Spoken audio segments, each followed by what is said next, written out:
Banjir, gelombang panas menerpa wajahku. Meskipun aku berada di dunia virtual, aku masih bisa melihat api di pusaran berubah menjadi untaian benang sutra dan merembes ke dunia virtual. Panasnya luar biasa dan membuat jantung berdebar kencang. Bahkan bisa melelehkan bebatuan pucat di dunia virtual. Zat ini sangat mengerikan dan mungkin berada di luar dunia nyata. Menginjak bebatuan kuno pucat, ia membawa Suyan langsung ke inti pusaran. Dunia nyata di luar sana bergejolak dengan aura kompleks, pertempuran masih berlangsung, manik api kekacauan bersinar, dan ada lapisan pembatas yang terlihat oleh mata terbuka di luar. Hanya setelah banyak orang kuat memutuskan pemenangnya, barulah mereka benar-benar dapat menyentuh harta karun ini.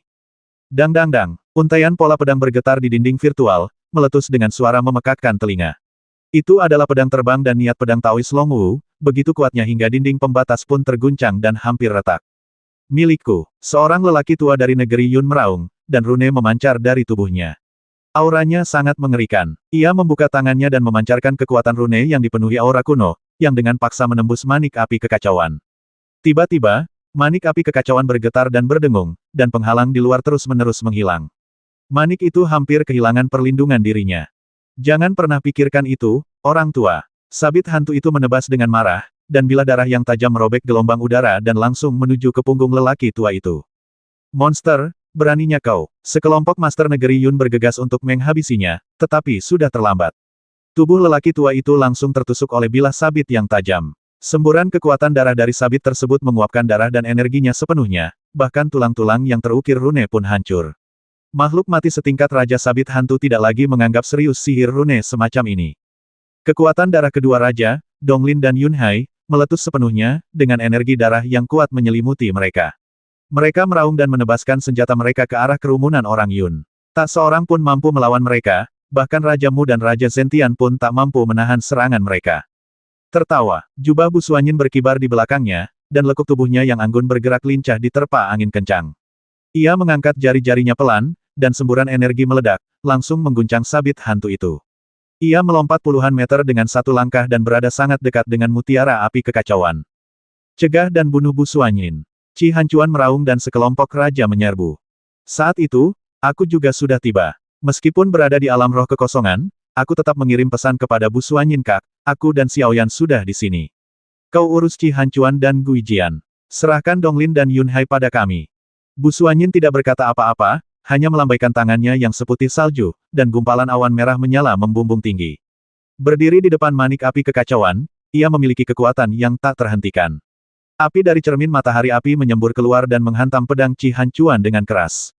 3 jari matahari api yang membara meledakkan sabit-sabit hantu, dan udara dipenuhi api langit, tetapi itu tidak bertahan lama. Setelah pertempuran yang panjang, napasnya mulai melemah. Keluar, aku berteriak pelan, dan saat aku melangkah keluar dari alam roh kekosongan, Donglin dan Yunhai menghampiriku. Suyan menggenggam tanganku dan tiba-tiba mengambil inisiatif, mengaktifkan kemampuan bawaannya. Untuk sesaat, aku merasa seperti sedang kesurupan. Aku merasa gerakan semua orang di sekitarku melambat, dan waktu seakan berhenti. Aku bahkan bisa melihat lintasan pedang panjang Qi Hancuan dan seluruh proses jari matahari api yang menyembur dari ujung jarinya. Tentu saja, aku juga bisa melihat lintasan serangan Donglin dan Yunhai yang sangat lambat. Waktunya sungguh menakjubkan. Dalam sekejap, aku menarik Suyan dan bergegas keluar. Bagian depanku dipenuhi dengan kekuatan ganas berwarna merah keemasan, dan aku menghantam perut Yunhai seperti binatang buas purba. Dengan bang, raja yang kuat ini terpental beberapa mil dan langsung keluar dari pusaran energi. Pedang bulan menyemburkan kekuatan spiritual berwarna merah darah. Saat aku mempercepat kekuatan spiritualnya, gumpalan cahaya bintang muncul, berkumpul menjadi garis merah yang menakjubkan, berubah menjadi nebula, dan menghantam langsung ke dada Donglin.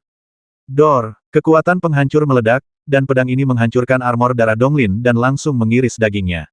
Pedang bulan itu telah berubah menjadi pedang dunia spiritual, yang merupakan ancaman besar bagi makhluk hidup.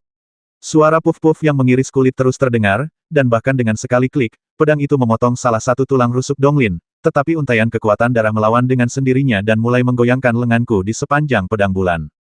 Tatapan Donglin dingin dan tajam. Meskipun ia melambat, ia tetap tajam dan tajam beraninya kau. Hong, Suyan bertindak tegas. Ia menggenggam tanganku dengan tangan kanannya dan memadatkan Fei Yan dengan tangan kirinya. Energi jantung pedang api absolut meledak, membentuk medan kecil. Pedang besar itu menghantam bahu Donglin dengan keras, dan langsung membuat Donglin terhuyung.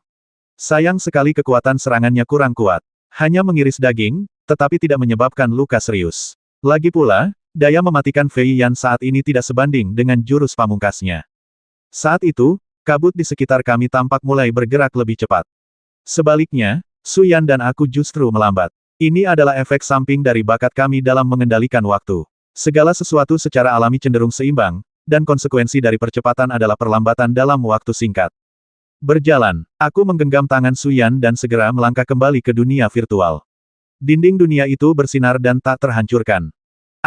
Donglin mundur beberapa langkah, menatap luka mengerikan di dadanya, wajahnya penuh keganasan. Kau benar-benar ingin menghabisiku. Di dunia maya, aku menatapnya dengan tenang dan berkata dengan tenang, kau menghabisi guruku Shen Buyun.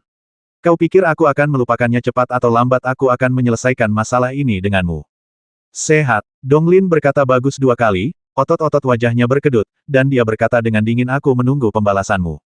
Pada saat ini, terdengar suara Bu Suanyin Xiaoxuan, jangan buru-buru menghabisi Donglin. Dia hanya algojo, bukan ancaman. Rebut bola api kekacauan dulu. Aku akan mundur dan biarkan semua orang merebut bola api kekacauan.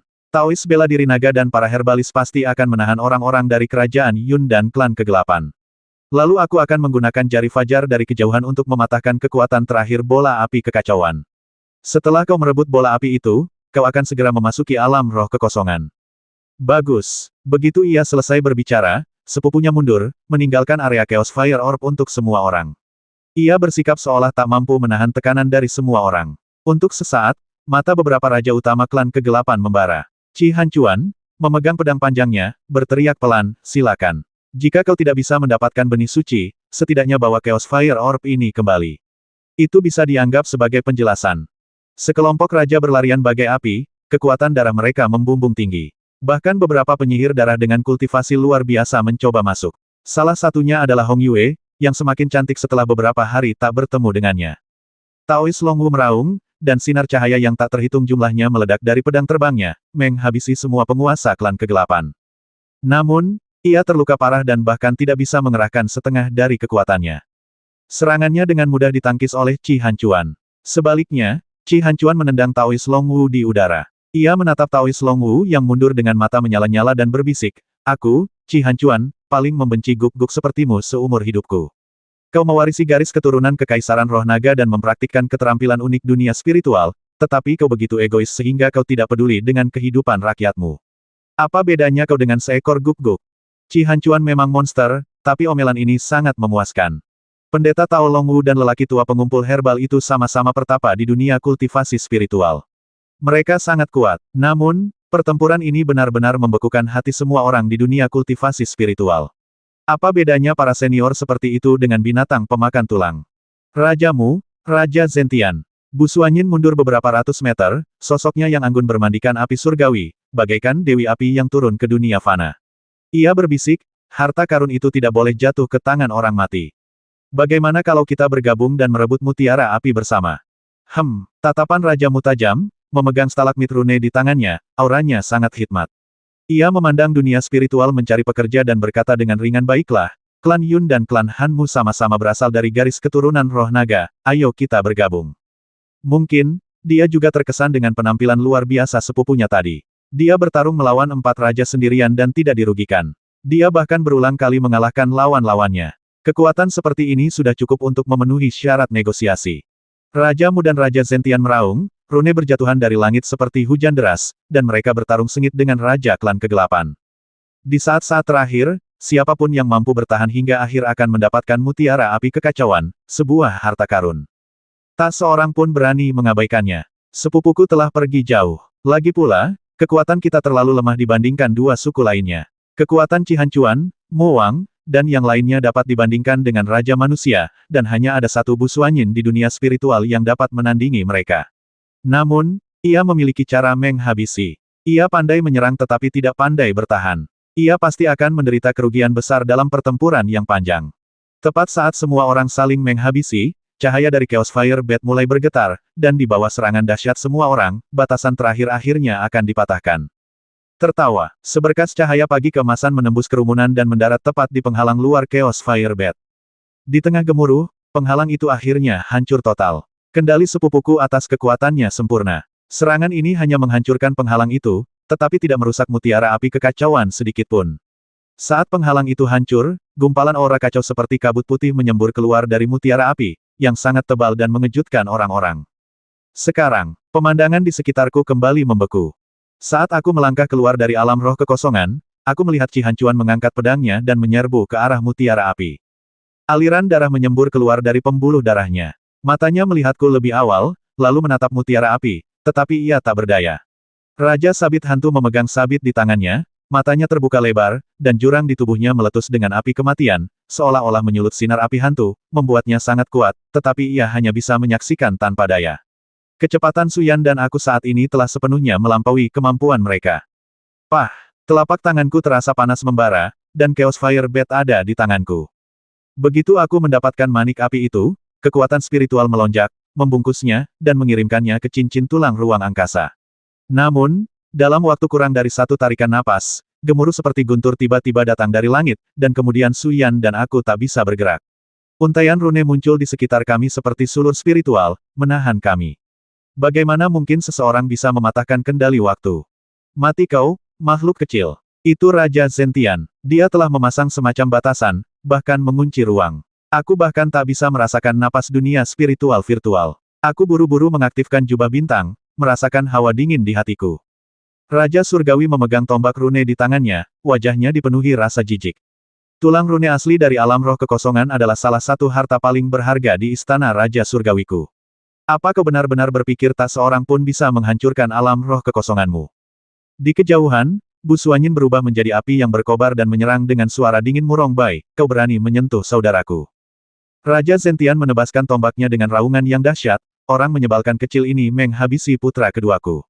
Aku tak bisa membiarkannya pergi. Matilah. Ledakan. Jubah bintang bergetar hebat, dan Suyan dan aku hampir jatuh ke pusaran itu bersama-sama. Sekeliling dipenuhi dengan materi ilahi penghancur yang dapat menghancurkan apapun yang menghalangi jalannya. Materi itu merobek jubah bintang dan jubah pedang bulan berkeping-keping dalam sekejap mata, dan mulai menyerang tubuh kami. Kami bahkan tak bisa mengendalikan tubuh kami, dan langsung jatuh ke pusaran itu. Dalam sekejap mata, kami tak bisa melihat apapun dengan jelas, dan seluruh tubuh kami terasa sakit. Sudah berakhir, Suyan berkata dengan suara gemetar. Setelah melewati alam tempering tubuh, tubuh akan ditempa setiap kali mencapai level tertentu. Jadi, setelah memasuki alam Tianyu, tubuh Suyan dan saya sudah dianggap sebagai tubuh harta karun, tetapi mereka masih belum mampu menahan kehancuran energi pusaran. Dalam sekejap mata, kami terluka di banyak tempat, kulit kami robek dan daging kami terekspos, seolah-olah dunia luar telah terbelah dua bersama kami, dan tidak ada lagi hubungan sebab dan akibat. Namun, tepat ketika aku merasa akan hancur, seberkas energi chaos tiba-tiba melayang keluar dari cincin tulang ruang angkasa, melilit tubuh Suyanku, melindunginya dari magma panas di pusaran. Pastilah tekad mutiara api chaos untuk melindungi tuannya telah bangkit. Aku memeluk Suyan erat-erat, dan dia juga memelukku erat-erat, merasa seperti aku telah selamat dari bencana. Serangan dari Raja Surgawi begitu kuat, namun kami tetap terjatuh.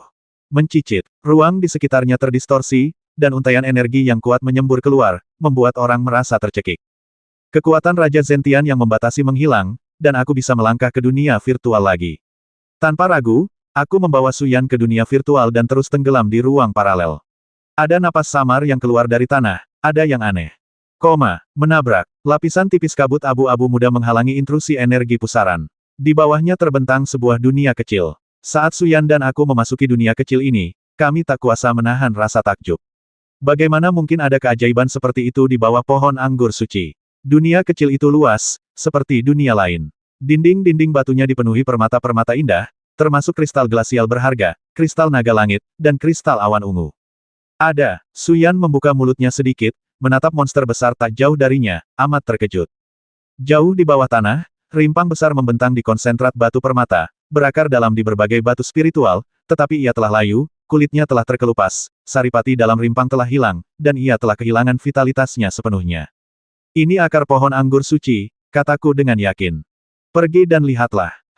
Dengan satu lompatan, ia terbang di atas bebatuan dingin dan berdiri tegak di sekitar akar-akar pohon. Akar-akar itu begitu besar, ratusan meter panjangnya, terselip di dalam tanah, sehingga sulit untuk melihat di mana akar aslinya berada. Sekalipun pohon anggur suci itu telah mati, akarnya telah dipenuhi aura suci, yang membuat orang-orang ingin memujanya.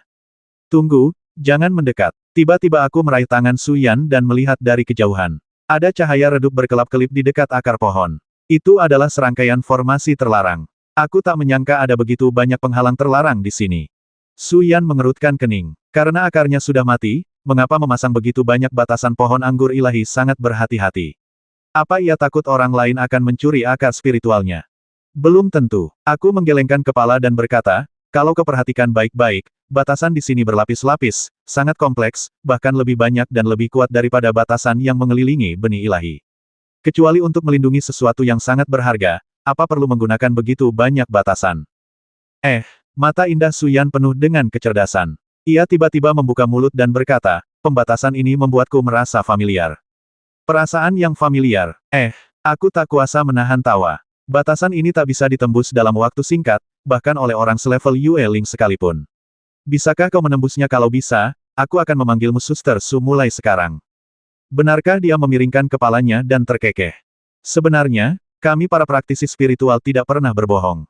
Sangat bagus. Su Yan berbalik, meninggalkanku dengan punggung anggunnya. Kakinya yang seputih salju ramping, pinggulnya yang bulat menawan, dan ia tersenyum padaku.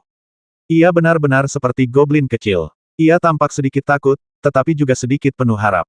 Ia mengulurkan telapak tangannya dan dengan lembut menyentuh formasi terlarang itu. Untuk sesaat, telapak tangannya tampak tertutupi lapisan penghalang emas, dan riak-riak terus berlanjut. Benar saja, lapisan-lapisan formasi itu seolah menggemakan kekuatan tertentu di dalam tubuhnya dan mulai menghilang satu persatu. Bagaimana ini mungkin? Pembatasan ini telah berlaku setidaknya selama puluhan juta tahun. Bagaimana Su Yan melakukannya? Aku juga ingin mencoba, tapi ada kemungkinan besar aku akan diserang dan dibunuh oleh formasi itu untuk pertama kalinya. Lagi pula, tidak ada resonansi antara aku dan batasan-batasan ini, tapi Su Yan bilang dia agak familiar dengan batasan-batasan itu. Pada saat ini, gelang transmisi suara menerima transmisi suara dari sepupuku. Apa yang terjadi? Bagus. Saya menjawab, ada dunia kecil di bawah tanah.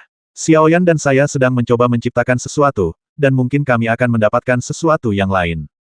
Dia berkata, hati-hati. Pertempuran di darat masih berlangsung, tetapi dunia spiritual mungkin hancur, jadi kita akan mundur dulu. Aku akan menunggumu kembali di area tembok kehidupan. Bagus. Memang, bukan ide yang baik bagi begitu banyak praktisi spiritual untuk tinggal di sini. Klan awan ingin menghancurkan kita, dan klan kegelapan bahkan lebih menginginkannya. Kedua lawan ini sangat kuat dan jauh lebih kuat dari kita. Untaian cahaya jernih jatuh pada Su Yan, menyelimuti dan melapisinya dengan lapisan lengkung yang anggun. Su Yan berdiri di sana sepanjang waktu, merasakan kekuatan formasi terlarang dan melautkannya satu persatu. Aku bahkan bisa melihat simbol misterius samar-samar di antara alisnya, dengan aura kesucian dan keagungan yang tak tertandingi. Saat ini, aku bahkan merasa Su Yan benar-benar seperti seorang dewi. Duduk bersila di samping, aku juga mulai merasakan kekuatan terlarang di sekitarku, tetapi aku tetap tidak mendapatkan apapun. Terlalu rumit dan samar, dan aku tidak bisa memahaminya dengan tingkat kultivasiku. Xiaoyan, apakah kamu melihat simbol larangan ini? Tanyaku. Aku juga tidak tahu. Su Yan menunduk, seluruh tubuhnya memancarkan cahaya suci, bagaikan dewi yang turun ke dunia fana. Sepertinya ada kekuatan dalam diriku yang beresonansi dengan batasan-batasan ini. Meskipun aku tidak mengerti apa itu, rasanya sangat kuat. Ini benar-benar sebuah kesempatan, kataku sambil tersenyum. Su Yan juga tersenyum, lesung pipitnya menawan, dan berkata, dasar bodoh, kesempatan macam apa ini? Jangan kaget kalau nanti kau lihat kesempatan yang sebenarnya. Kesempatan nyata. Baiklah, kita lihat saja hasilnya nanti. Saat ia terus menerobos, gumpalan-gumpalan penghalang berubah menjadi pasir keemasan dan melayang di tanah, lalu menghilang dengan cepat. Seluruh tubuhnya memancarkan cahaya suci yang membuatku hampir tak bisa dikenali. Mungkin ini karena garis keturunannya. Keluarga Su telah lama menguasai dunia spiritual, dan garis keturunan tertinggi inilah yang diandalkan. Setelah menembus ratusan penghalang terlarang, Su Yan tiba-tiba mundur beberapa langkah, dan simbol suci di antara alisnya perlahan menghilang. Napasnya terengah-engah, dan puncak dadanya naik turun dengan sudut yang mencengangkan. Aku tak kuasa menahan diri untuk menatapnya dengan takjub. Sudah cukup melihat, tanyanya sambil tersenyum.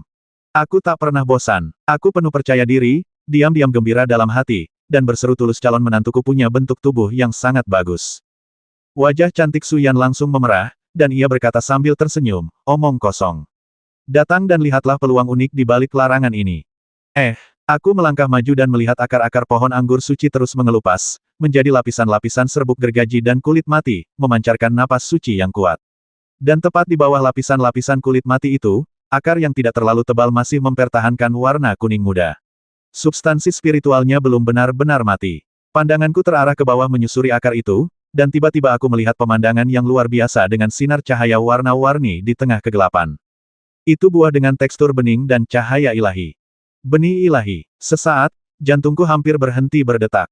Ketiga suku bertarung sampai mati, dan pada akhirnya, buah itu disembunyikan di sini. Benih dewa di tanah hanyalah pembantaian massal, dan benih dewa yang sebenarnya ada di bawah tanah. Bunga bermekaran di pohon dan buah menghasilkan buah di bawah pohon. Kebenaran sederhana seperti itu sebenarnya menipu semua orang. Hatiku tak kuasa menahan keterkejutan. Pohon anggur ilahi memang makhluk yang mengerikan. Jebakan yang dipasangnya sebelum mati bisa digambarkan sebagai menipu dunia. Tak seorang pun akan menyangka bahwa yang mereka perjuangkan selama berhari-hari hanyalah bunga-bunga di pohon, sementara benih yang sesungguhnya telah lama tumbuh di bawah tanah, dan lapisan-lapisan batasannya bahkan lebih kuat daripada yang terlihat di permukaan.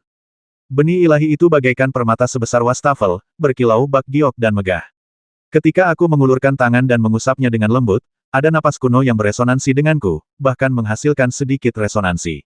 Benih ilahi itu sebenarnya telah menerima identitasku secara diam-diam, yang seharusnya karena sebagian dari kehendak pohon anggur ilahi masih tersisa. Aku mengambil benih suci dari akar terakhir pohon itu dan memegangnya dengan hati-hati di tanganku. Suyan terkekeh biarkan aku menyentuhnya, oke. Tentu saja barang kami. Bagus. Ia tersenyum manis dan menyentuh benih ilahi dengan hati-hati. Ia merasa terbuai. Aku bahkan bisa melihat resonansi yang kuat antara benih ilahi dan dirinya. Gumpalan cahaya ilahi menembus benih ilahi dan menyelimuti tubuh Suyan, seolah-olah sedang ditempa ulang. Dalam sekejap mata, semua luka di tubuhnya sembuh, dan ia memancarkan cahaya ilahi. Sial, aku memegang benih suci, mengapa ia tidak membantuku sembuh? Aku berpikir dalam hati dan merasa sedikit tidak adil. Namun saya mendapatkan benih ilahi, sungguh suatu berkat. Aku memasukkan benih ilahi ke dalam cincin tulang ruang angkasa, lalu mengeluarkan mutiara api kekacauan dan memberikannya kepada Suyan. Dia mengembangkan kekuatan api, dan mutiara api kekacauan dapat membantunya jauh lebih banyak daripada aku. Kataku sedikit malu, tolong beritahu adikku bahwa setelah kita kembali ke Akademi Wanling, aku akan meminjamkannya mutiara api kekacauan ini untuk dipahami selama beberapa hari. Pasti akan sangat membantunya. Suyan tertawa terbahak-bahak tentu saja, jika bukan karena bantuan Suster Suanyin, kita tidak akan bisa mendapatkan keberuntungan seperti ini. Pada saat ini, Sui Han Jianxinku tiba-tiba bergetar sedikit, dan aku merasakan napas agung menyembur keluar dari tanah. Aku menepuk telapak tanganku pelan, dan dengan suara dentuman keras, lapisan kerak bumi terguncang, memperlihatkan genangan air yang penuh dengan esensi spiritual di bawahnya. Kolam itu tidak besar, tetapi esensi di dalamnya sangat kuat, dan memancarkan aura kuno yang sangat magis. Kolam ilahi. Mata Suyan berbinar saat ia berseru kaget, ini benar-benar takdir kolam ilahi dipenuhi dengan cairan ilahi. Kalau aku tidak salah, pohon anggur ilahi pasti telah memurnikan banyak harta karun tertinggi selama berabad-abad, dan bahkan melahap banyak binatang buas yang sangat besar. Oleh karena itu, pohon anggur ilahi meremehkan sisa-sisa harta karun tertinggi dan binatang buas ini, dan melebur semuanya menjadi cairan ilahi, membentuk kolam ilahi di hadapan kita. Mataku pun berbinar. Kebetulan aku sudah memasuki tahap akhir alam kekaisaran surgawi dan khawatir tidak ada cara untuk mengkonsolidasi dan memperkuat kultivasiku. Bisakah kolam suci ini digunakan untuk memurnikan dan menyerap? Mau ikutan? Ini, pipi Su Yanxia memerah. Ia ingin menolak, tetapi tak bisa. Kolam suci ini tak bisa ditemukan di mana-mana. Jika ia menyerah begitu menemukannya, itu seperti melawan kehendak surga. Lagi pula, ada pepatah terkenal di dunia merayu perempuan menolak seseorang saat mereka datang kepadamu adalah pemberontakan besar. Pepatah yang sama berlaku untuk praktik spiritual. Jika ia melepaskan kesempatan yang ada di tangannya, ia akan melawan kehendak surga. Kekuatan spiritual memancar keluar dari kolam suci, berubah menjadi pancaran sinar cahaya warna-warni yang menyilaukan, sungguh menakjubkan. Aku masih terluka, tetapi aku tak ragu. Aku melepas pakaianku dan melompat ke kolam suci. Seketika, zat-zat spiritual yang tak terhitung jumlahnya mengalir ke tubuhku, dan bahkan luka-lukaku pun terasa gatal. Luka-luka itu mulai sembuh di tempat. Kamu belum turun. Aku melirik Suyan yang duduk di sebelahku.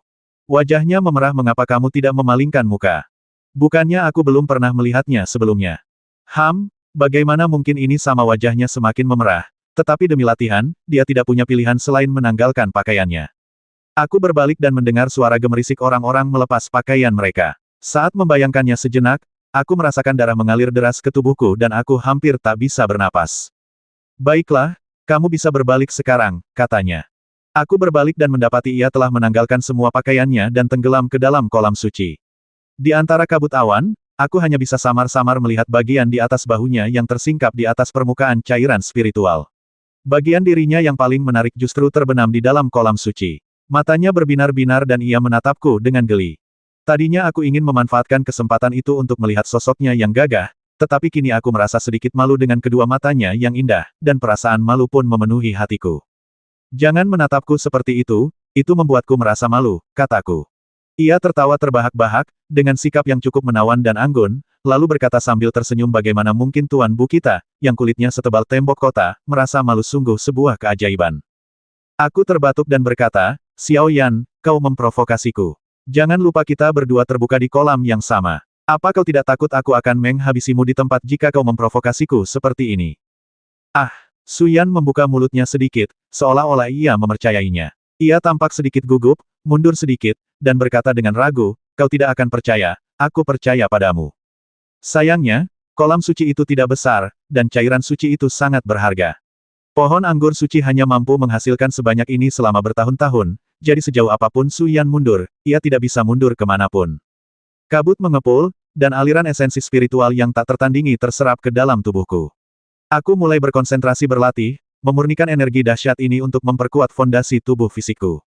Su Yan juga berlatih dengan sungguh-sungguh. Gumpalan api beterbangan, dan hati pedang api absolut muncul, mengonfirmasi hati pedang air dinginku.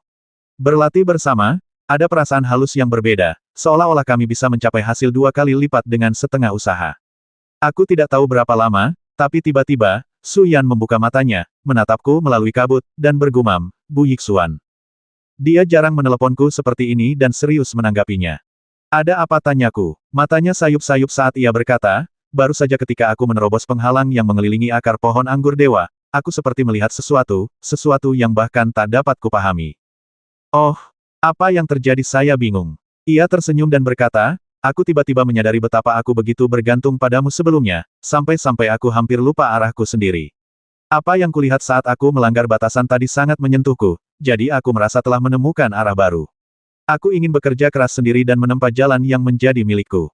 Itu hal yang baik. Jangan pedulikan jika aku memperlakukanmu dingin di masa depan bisiknya. Apa yang kau lihat, Xiaoyan aku mulai merasa gugup. Tidak ada apa-apa. Ia menundukkan kepalanya, menatap energi spiritual yang muncul dari kolam suci, dan berkata dengan tekad yang teguh, singkatnya, apapun yang terjadi di masa depan, aku akan selalu mencintaimu dan tidak akan pernah mengecewakanmu. Bagaimana denganmu? Aku juga, kataku dengan tenang, Xiaoyan, apa yang kamu lihat? Aku benar-benar tidak tahu apa itu, tapi aku merasa tidak pasti. Aku melihat suatu kekuatan transenden, kekuatan yang jauh melampaui pemahaman kita. Aku khawatir sesuatu yang buruk akan terjadi. Tidak apa-apa, jangan khawatir. Kataku lembut kemarilah, biarkan aku memelukmu, dan kamu akan baik-baik saja. Pipinya memerah, dan wajah cantiknya selembut bayi dasar mesum. Aku sedang mengatakan sesuatu yang serius, dan kau hanya memikirkannya. Jika kita berpelukan dalam situasi seperti ini, bukankah?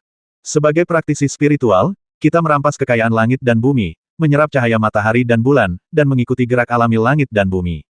Tidak bisakah kondisi batin yang melampaui dunia fana ini mampu menahan tuntutan tubuh fisik semata, tanyaku dengan yakin. Wajah Su Yan semakin memerah. Brengsek, aku sudah setuju untuk berlatih dengan serius, tapi kau malah menggodaku. Bagaimana aku bisa berlatih dengan tenang? Aku terkekeh pelan, baiklah, cukup bicaranya. Ayo berlatih keras. Aku bisa merasakan energi api yang kuat di kolam ilahi. Bagaimana kalau kau berlatih sambil memahami mutiara api kekacauan dengan begitu, kau mungkin akan mendapatkan hasil 2 kali lipat dengan setengah usaha. Bolehkah aku? Alam, Su Yan mengeluarkan manik api kekacauan, dan seketika, kekuatan kacau yang dahsyat memenuhi dunia kecil itu.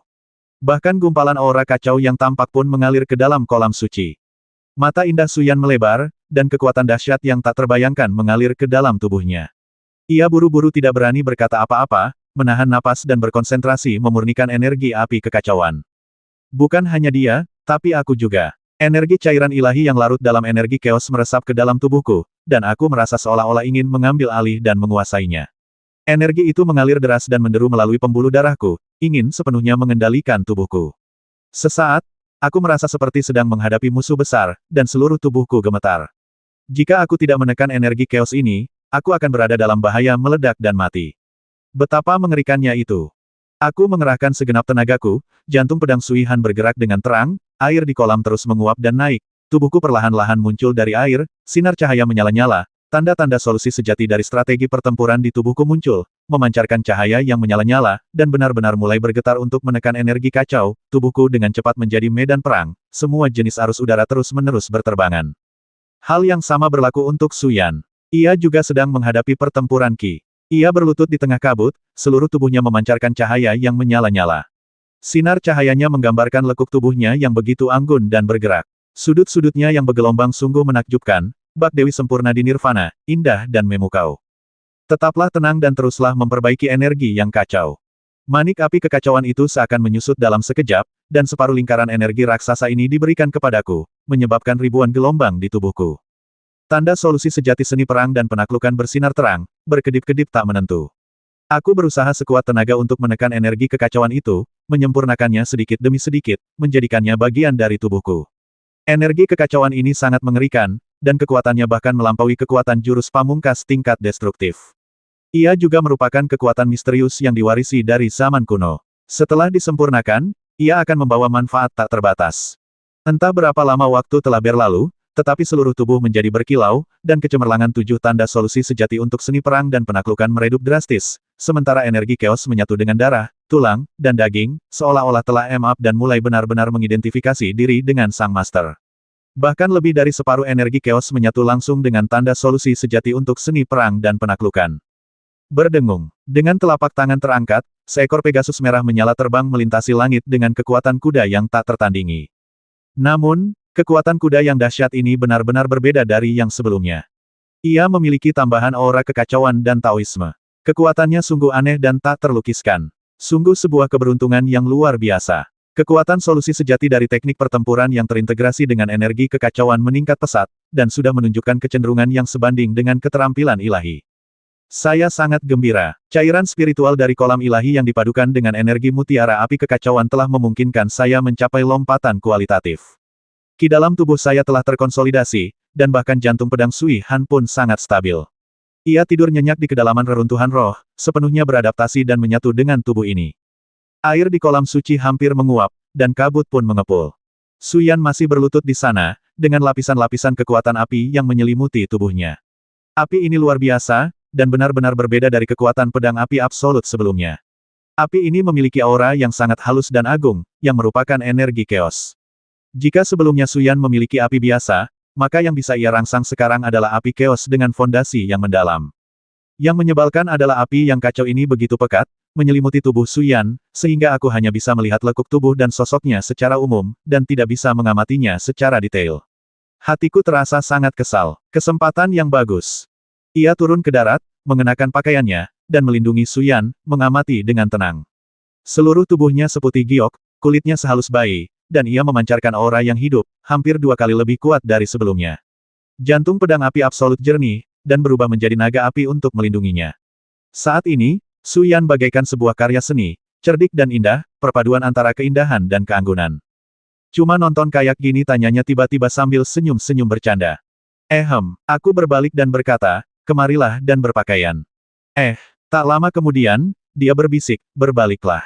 Saat aku berbalik, aku langsung terkesima. Su Yan telah berganti pakaian dengan gaun biru panjang, yang membalut lekuk tubuhnya. Seluruh tubuhnya penuh kelincahan dan transendensi. Ia tampak lebih bak peri daripada sebelumnya, bagaikan makhluk abadi yang terbuang, dengan aura halus yang membuat orang merasa tak ternodai. Xiao Yan, kamu, aku tertegun. Dia menatapku, tertawa terbahak-bahak, berjalan mendekat dan menghambur ke pelukanku, berbisik di telingaku, aku tetap aku, hanya saja lebih baik Fudi, kamu juga sudah menjadi lebih kuat. Benar sekali, aku selalu kuat. Jangan menyombongkan diri, ayo pergi. Kita sudah pergi berhari-hari, saatnya kita pulang. Ya, tapi tunggu sebentar, aku ingin memisahkan semua permata yang ditinggalkan senior Shen Tengsu. Setelah pertarungan yang sengit, cincin tulang luar angkasa itu sudah terisi dengan berbagai batu roh berkualitas tinggi. Dia kaya raya. Seperti sebelumnya, ia menggandeng tangan Su Yan dan melangkah ke dunia spiritual virtual. Perang di luar telah berakhir, tetapi masih ada beberapa aura mengerikan yang mengintai, seolah memata-matai segala sesuatu di sekitar mereka. Mereka adalah Taois Long Wu dan Tetua Agung, serta beberapa monster tua dari kerajaan Yun dan klan kegelapan. Kelompok orang ini benar-benar belum menyerah dan masih menunggu di sini, menunggu keberuntungan muncul. Sayangnya, Dunia spiritual virtualku kini telah menjadi beberapa kali lipat lebih kuat, dan mereka sama sekali tidak dapat menemukanku. Aku membawa Suyan dan berlari ratusan mil, langsung menuju dinding selatan kehidupan. Kami kembali ke selatan semalaman dengan layar terbang yang mampu mencapai awan. Pagi-pagi sekali, kami berada kurang dari 800 km dari dinding kehidupan terdekat. Menatap bumi, Jianxin merasakan hawa dingin dan merasakan hembusan angin muncul di tengah hutan. Asap mengepul dari masakan dan tenda-tenda berdiri di ruang terbuka. Banyak orang tinggal di sini. Pengamatan lebih dekat mengungkapkan bahwa mereka adalah orang-orang dari dunia spiritual yang telah kembali dari medan perang negeri kuno. Kami telah berlatih di dunia kecil di kaki pohon anggur suci selama 3 hari dan mereka hanya punya waktu untuk sampai di sini. Terlalu banyak orang yang terluka dan mereka tidak bisa bergerak cepat sama sekali. Sepupu saya juga ada di salah satu tenda. Suyan pergi mengunjungi Susi Kang dan Susi Yu, sementara saya tinggal di tenda sepupu saya untuk minum air. Banyak mata orang mulai memerah, dan aura kematian para raja menjadi lebih intens. Yah, mereka yang berpartisipasi dalam perang perbatasan kuno umumnya memiliki basis kultivasi yang layak dan relatif tahan terhadap energi kematian. Hanya saja, mereka yang terluka mudah diserbu oleh serangga mayat hidup, yang kemudian membangun sarang dan merampok tubuh mereka. Inilah niat sebenarnya dari klan kegelapan. Aku sudah menuliskan resep dan metode untuk mandi uapnya. Masing-masing akan mengeluarkan energi matinya sendiri. Sepupuku menghela napas lega dan berkata, aku baru saja melihat Xiaoyan. Kekuatannya tampaknya meningkat pesat, hampir seperti transformasi total. Selain mutiara api kekacauan, apakah menemukan benda lain di bawah pohon anggur ilahi? Aku mengangguk, dan dengan lambaian tanganku yang lembut, gumpalan energi spiritual menciptakan lorong yang menghubungkan ke dunia kecil di dalam cincin tulang spasial. Aku berkata, saudari, lihatlah ini. Saat mata indah Bu Suanyin menyentuh benih ilahi, seluruh tubuhnya bergetar. Ia menghentakkan kakinya pelan, dan dinding spiritual yang terang tiba-tiba terbentuk di sekelilingnya, menghalangi semua napas, membuat orang lain mustahil merasakan napas benih ilahi, apalagi mendengar suara kita. Apakah ini benih dewa? Yah, benih-benih dewa itu sebenarnya tumbuh di bawah tanah. Aku mengerutkan kening dan berkata, benih-benih dewa dari pohon anggur dewa di permukaan hanyalah permainan pembunuhan untuk menghabisi para perampok. Bu Suanyin mengerutkan kening, mendesah, dan berkata, permainan pembunuhan ini telah menghabisi ribuan master kerajaan Yun, lebih dari 100 penyihir darah dan hantu, dan bahkan banyak master dari dunia spiritual kita telah gugur dalam permainan pembunuhan ini. Pohon anggur ilahi benar-benar menentukan dalam pembunuhan. Bukankah sebelumnya ia pernah menyebutkan benih ilahi yang sebenarnya kepadamu? Tidak, Dao yang agung itu luas dan tak terbatas, dan segala sesuatu disebabkan oleh sebab dan akibat. Itu tidak bisa disalahkan. Aku tidak menyalahkannya. Aku tersenyum tipis dan berkata, Kak, aku akan menyimpan benih suci ini bersamamu. Lebih aman. Kalau aku menyimpannya, akan mudah menjadi sasaran. Lagi pula, aku tidak tahu persis kapan harus menanamnya. Belum ada yang terburu-buru. Mata Bu Suanyin berbinar dan jernih, lalu ia tersenyum dan berkata, pertumbuhan benih dewa bukanlah masalah sehari semalam. Tunggu sampai kau memasuki alam Xingyu sebelum mempertimbangkan untuk menanamnya. Kalau tidak, kau takkan bisa melindunginya. Sedangkan aku benih dewa itu tak mungkin berada di dalam diriku. Entah berapa banyak mata yang mengawasiku. Begitu aku menanam benih dewa itu sendiri, pohon dewa yang belum tumbuh pasti akan diincar. Lebih aman bagimu untuk menanamnya. Aku mengangguk. Dia benar. Dalam pertempuran alam kuno, nama Valkyrie Bu Suanyin mengguncang dunia. Sebagai seorang kultivator spiritual, dia memiliki kekuatan untuk bersaing dengan raja-raja seperti Qi Hancuan dari klan kegelapan bahkan sebelum dia menjadi raja manusia. Dia bahkan lebih mampu bersaing dengan orang-orang terkuat dari klan awan seperti Raja Mu dan Raja Zentian. Melihat seluruh dunia kultivasi spiritual, hanya dia yang bisa mencapai titik ini. Di masa depan, baik klan awan maupun klan kegelapan akan mengawasi setiap gerakannya. Lagi pula, dia terlalu penting bagi kedua klan lainnya. Jika dia tidak muncul dalam pertempuran alam kuno, aku khawatir hasil akhirnya akan berubah. Pertempuran di kerajaan kuno benar-benar mengguncang dunia. Ketiga suku bergabung, dan ada juga orang-orang super kuat di tingkat raja manusia setengah langkah seperti ahli herbal, Taois bela diri naga, Del. Serta para pembunuh kuat yang sebanding dengan tingkat raja manusia seperti gagak berkaki 3 dan Phoenix 5 warna yang mengidamkan mereka. Namun, hasil akhirnya mengejutkan semua orang. Raja-raja seperti Qi Hancuan dan Guijian terluka parah, Yun Huang dikalahkan, kedua belah pihak terluka, benih dewa menjadi permainan pembunuhan, dan satu-satunya harta karun besar, manik api kekacauan, akhirnya direbut oleh Suyan dan aku. Dapat dikatakan bahwa pertempuran di kerajaan kuno itu bergejolak, tetapi yang paling diuntungkan pada akhirnya justru dunia spiritual yang paling lemah. Ini berkat formasi 9 revolusi dan penampilan Valkyrie Bu Xuanyin yang luar biasa. Sore harinya, asap mengepul di hutan dan bendera-bendera berkibar di kejauhan. Tentara yang ditempatkan di tembok kehidupan mengirimkan sekelompok orang untuk mendukung mereka dan menempatkan mereka di sekitar kamp. Su Xiu memerintahkan orang-orang untuk membangun puluhan tong kayu besar untuk mandi uap guna mengusir serbuan serangga mayat hidup. Banyak yang terluka dalam perang perbatasan kuno dan mereka semua membutuhkan perawatan. Dalam pertempuran ini, terdapat puluhan ribu peserta dari dunia spiritual, tetapi kurang dari setengahnya yang selamat. Sungguh disayangkan, tetapi tidak ada yang bisa dilakukan. Sungguh suatu berkah bahwa begitu banyak orang yang selamat. Sang Tetua Agung memutuskan untuk beristirahat selama 2 hari sebelum melanjutkan perjalanan. Banyak yang terluka tidak sanggup menahan guncangan perjalanan, dan melanjutkan perjalanan akan membuat tubuh mereka semakin lemah, sehingga memudahkan serangga mayat hidup untuk membangun sarang. Setelah sarang dibangun, semuanya akan musnah. Di dalam tenda, saya duduk bersila, berlatih dalam diam untuk terus mengokohkan kultivasi saya. Sepupuku sedang berbaring malas di ayunan gantung di dekatnya, kancing kerahnya terbuka, memperlihatkan hamparan putih yang menawan. Puncak tubuhnya yang bergelombang dan lekuk lehernya yang berlebihan dan penuh kebanggaan sungguh menakjubkan. Ia memiringkan kepalanya untuk menatapku, sedikit keterkejutan di matanya yang indah, dan berkata, "Xiao Xuan, aku khawatir kau memiliki lebih dari sekadar kesempatan untuk mendapatkan benih dewa di bawah pohon anggur dewa, kan?" "Ya, ada juga kolam dewa yang berisi cairan spiritual. Xiaoyan dan aku berlatih di sana selama beberapa hari." Aku menghela napas lega dan membuka mata. Terobosanku begitu cepat sehingga ilmu pedangku tidak stabil. Berlatih di kolam dewa selama beberapa hari telah sangat memperkuat hasil latihanku. Selain itu, aku selalu merasa seperti berjalan di atas awan. Jangan terlalu bersemangat untuk menerobos ke alam Xingyu. Matanya sayu saat ia tersenyum. Banyak orang menangui buta mengejar alam, hanya untuk berakhir mengembara di awan, tak mampu menemukan akar kultivasi mereka. Pertama, capai puncak alam Tianyu. Setelah kau tak terkalahkan di alam Tianyu, barulah menerobos. Alam Tianyu adalah alam tempat kau memobilisasi kekuatan langit dan bumi. Hukumnya sangat dalam, dan ada lebih banyak hal di dalamnya daripada yang terlihat.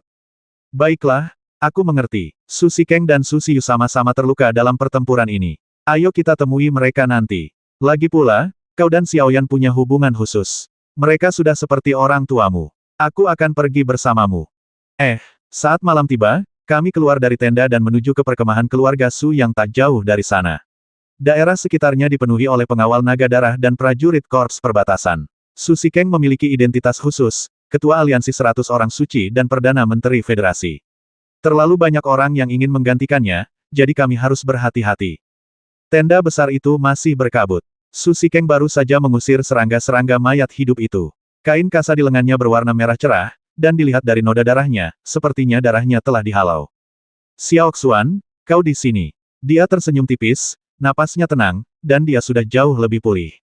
"Baiklah, kemari dan sampai jumpa." "Aku baik-baik saja." Su Xikeng tertawa terbahak-bahak. "Meskipun tulang ini agak tua, masih bisa digunakan. Kesempatan yang kau dan Xiaoyan miliki di bawah pohon anggur ilahi sungguh patut dibanggakan. Seteguk cairan roh kolam ilahi kebetulan telah memperkuat fondasi alam Tianyumu. Sungguh anugerah." Aku tersenyum tanpa berkata apa-apa dan melirik Suyan. Dia juga tersenyum padaku. Sepertinya dia tidak menceritakan masalah benih dewa kepada Su Xikeng. Dia memang diam saja. "Xuanyin, kamu di sini juga," kata Su Xiu. "Baiklah, mari kita bicara tentang dinding kehidupan." Bu Xuanyin duduk di kursi, mengangkat salah satu kakinya yang panjang dan menawan, dan berkata, "Pertempuran di alam kuno baru permulaan. Pertarungan antara klan kegelapan, klan awan, dan kita telah resmi dimulai. Alam liar yang luas ini menyimpan peluang dan kemungkinan yang tak terbatas. Jika kita terus-menerus berpegang teguh pada dinding kehidupan, kita akan kehilangan inisiatif. Aku yakin manajer umum dan CEO sudah mempertimbangkan ini, kan?" Su Xikeng mengangguk, "Tapi saat ini kita sama sekali tidak berdaya untuk bersaing dengan kedua klan itu." "Xuanyin, kau juga sudah melihatnya. Formasi Agung 9 Revolusi adalah kartu truf terakhir kita, tetapi formasi itu tidak menghabisi raja atau raja kembar seperti yang diharapkan, dan bahkan tidak bisa melukai seorang prajurit tingkat raja manusia setengah langkah. Bahkan dengan formasi itu, keadaannya tetap seperti ini. Sekarang setelah material ilahi untuk formasi itu habis, dunia spiritual tidak akan bisa lagi mengorbankan formasi penakluk Ibel 9 Revolusi yang kedua. Jika kita hanya mengandalkan kekuatan individu, kita akan semakin tidak mampu bersaing dengan klan awan dan klan kegelapan." Panglima tertinggi bermaksud mempertahankan tembok kehidupan. Tatapan Su Xikeng setajam obor, dan ia berbisik, pertempuran ini menyangkut nasib dunia spiritual. Namun, seperti yang kau lihat, wilayah angin ganas hanya mengirimkan segelintir elit, sementara istana burung spiritual, istana siang, dan lainnya hanya mengirimkan beberapa lusin orang untuk pesta singkat. Setiap penguasa memiliki motif tersembunyi masing-masing. Aliansi 100 orang suciku telah mengerahkan seluruh kekuatannya, tetapi pada akhirnya, apa yang diperolehnya? Bu Suanyin mengerutkan kening, apakah kau mengatakan bahwa Tang Anli, Zhang Yun, dan pangeran lainnya semuanya bersaing untuk mendapatkan supremasi? Su Xiu berkata, Suanyin, beberapa faksi besar telah mengajukan petisi untuk menghapuskan Kap Federal dan memulihkan sistem kekaisaran 3 tahun lalu. Orang-orang ini semua ingin mewujudkan impian mereka menjadi kaisar. Untuk saat ini, aliansi 100 orang suci kita hanya bisa mengandalkan tembok kehidupan untuk mempertahankan diri secara pasif. Xiao Xuan, Su Xikeng menatapku dengan tatapan membara dan berkata, ku dengar kau pernah melihat beberapa orang yang mampu menguasai misteri aturan pemotongan ruang dalam uji coba di wilayah barat. Kalau tidak salah ingat, metode mental seperti ini adalah kemampuan terkuat dari Shadow Guard League. Ia menghela napas dan berkata, Anli masih belum bisa melupakannya setelah bertahun-tahun. Aku berkata, meski begitu, kita belum bisa memastikan kalau orang-orang itu dari aliansi pengawal bayangan. Itu hanya tebakan, jadi aku belum menyebutkannya. Ya, saya mengerti. Su Xikeng memejamkan matanya, wajahnya menunjukkan kelelahan. Pada saat ini, Sui Han Jianxinku tiba-tiba berdetak kencang, dan sepupuku serta Su Yan juga melihat ke kejauhan bersama-sama, dengan ekspresi waspada di wajah cantik mereka, dan aura kematian yang sangat kuat datang. Ledakan, bumi berguncang hebat, seseorang melolong memilukan, dan tewas seketika. Napas ini setidaknya setara dengan napas kehidupan kematian tingkat raja. Swiss, Swiss, Swiss. Tirai tenda terangkat, dan sosok-sosok terbang menjauh satu demi satu. Mati, udara berwarna darah bergolak di hutan. Dua pria kuat sedang bertarung. Salah satunya adalah seorang tetua dari Gunung Changming, dan yang lainnya berlumuran darah dan memegang sabit besar. Dia tak lain adalah sabit hantu, salah satu dari 7 raja. Tetua Gunung Changming cukup kuat. Setidaknya ia telah mencapai puncak alam kendali bintang dan bahkan menunjukkan tanda-tanda akan memasuki alam raja manusia. Guntur bergemuruh di telapak tangannya, berubah menjadi kilatan petir yang menyambar sabit hantu. Seluruh hutan bergetar hebat.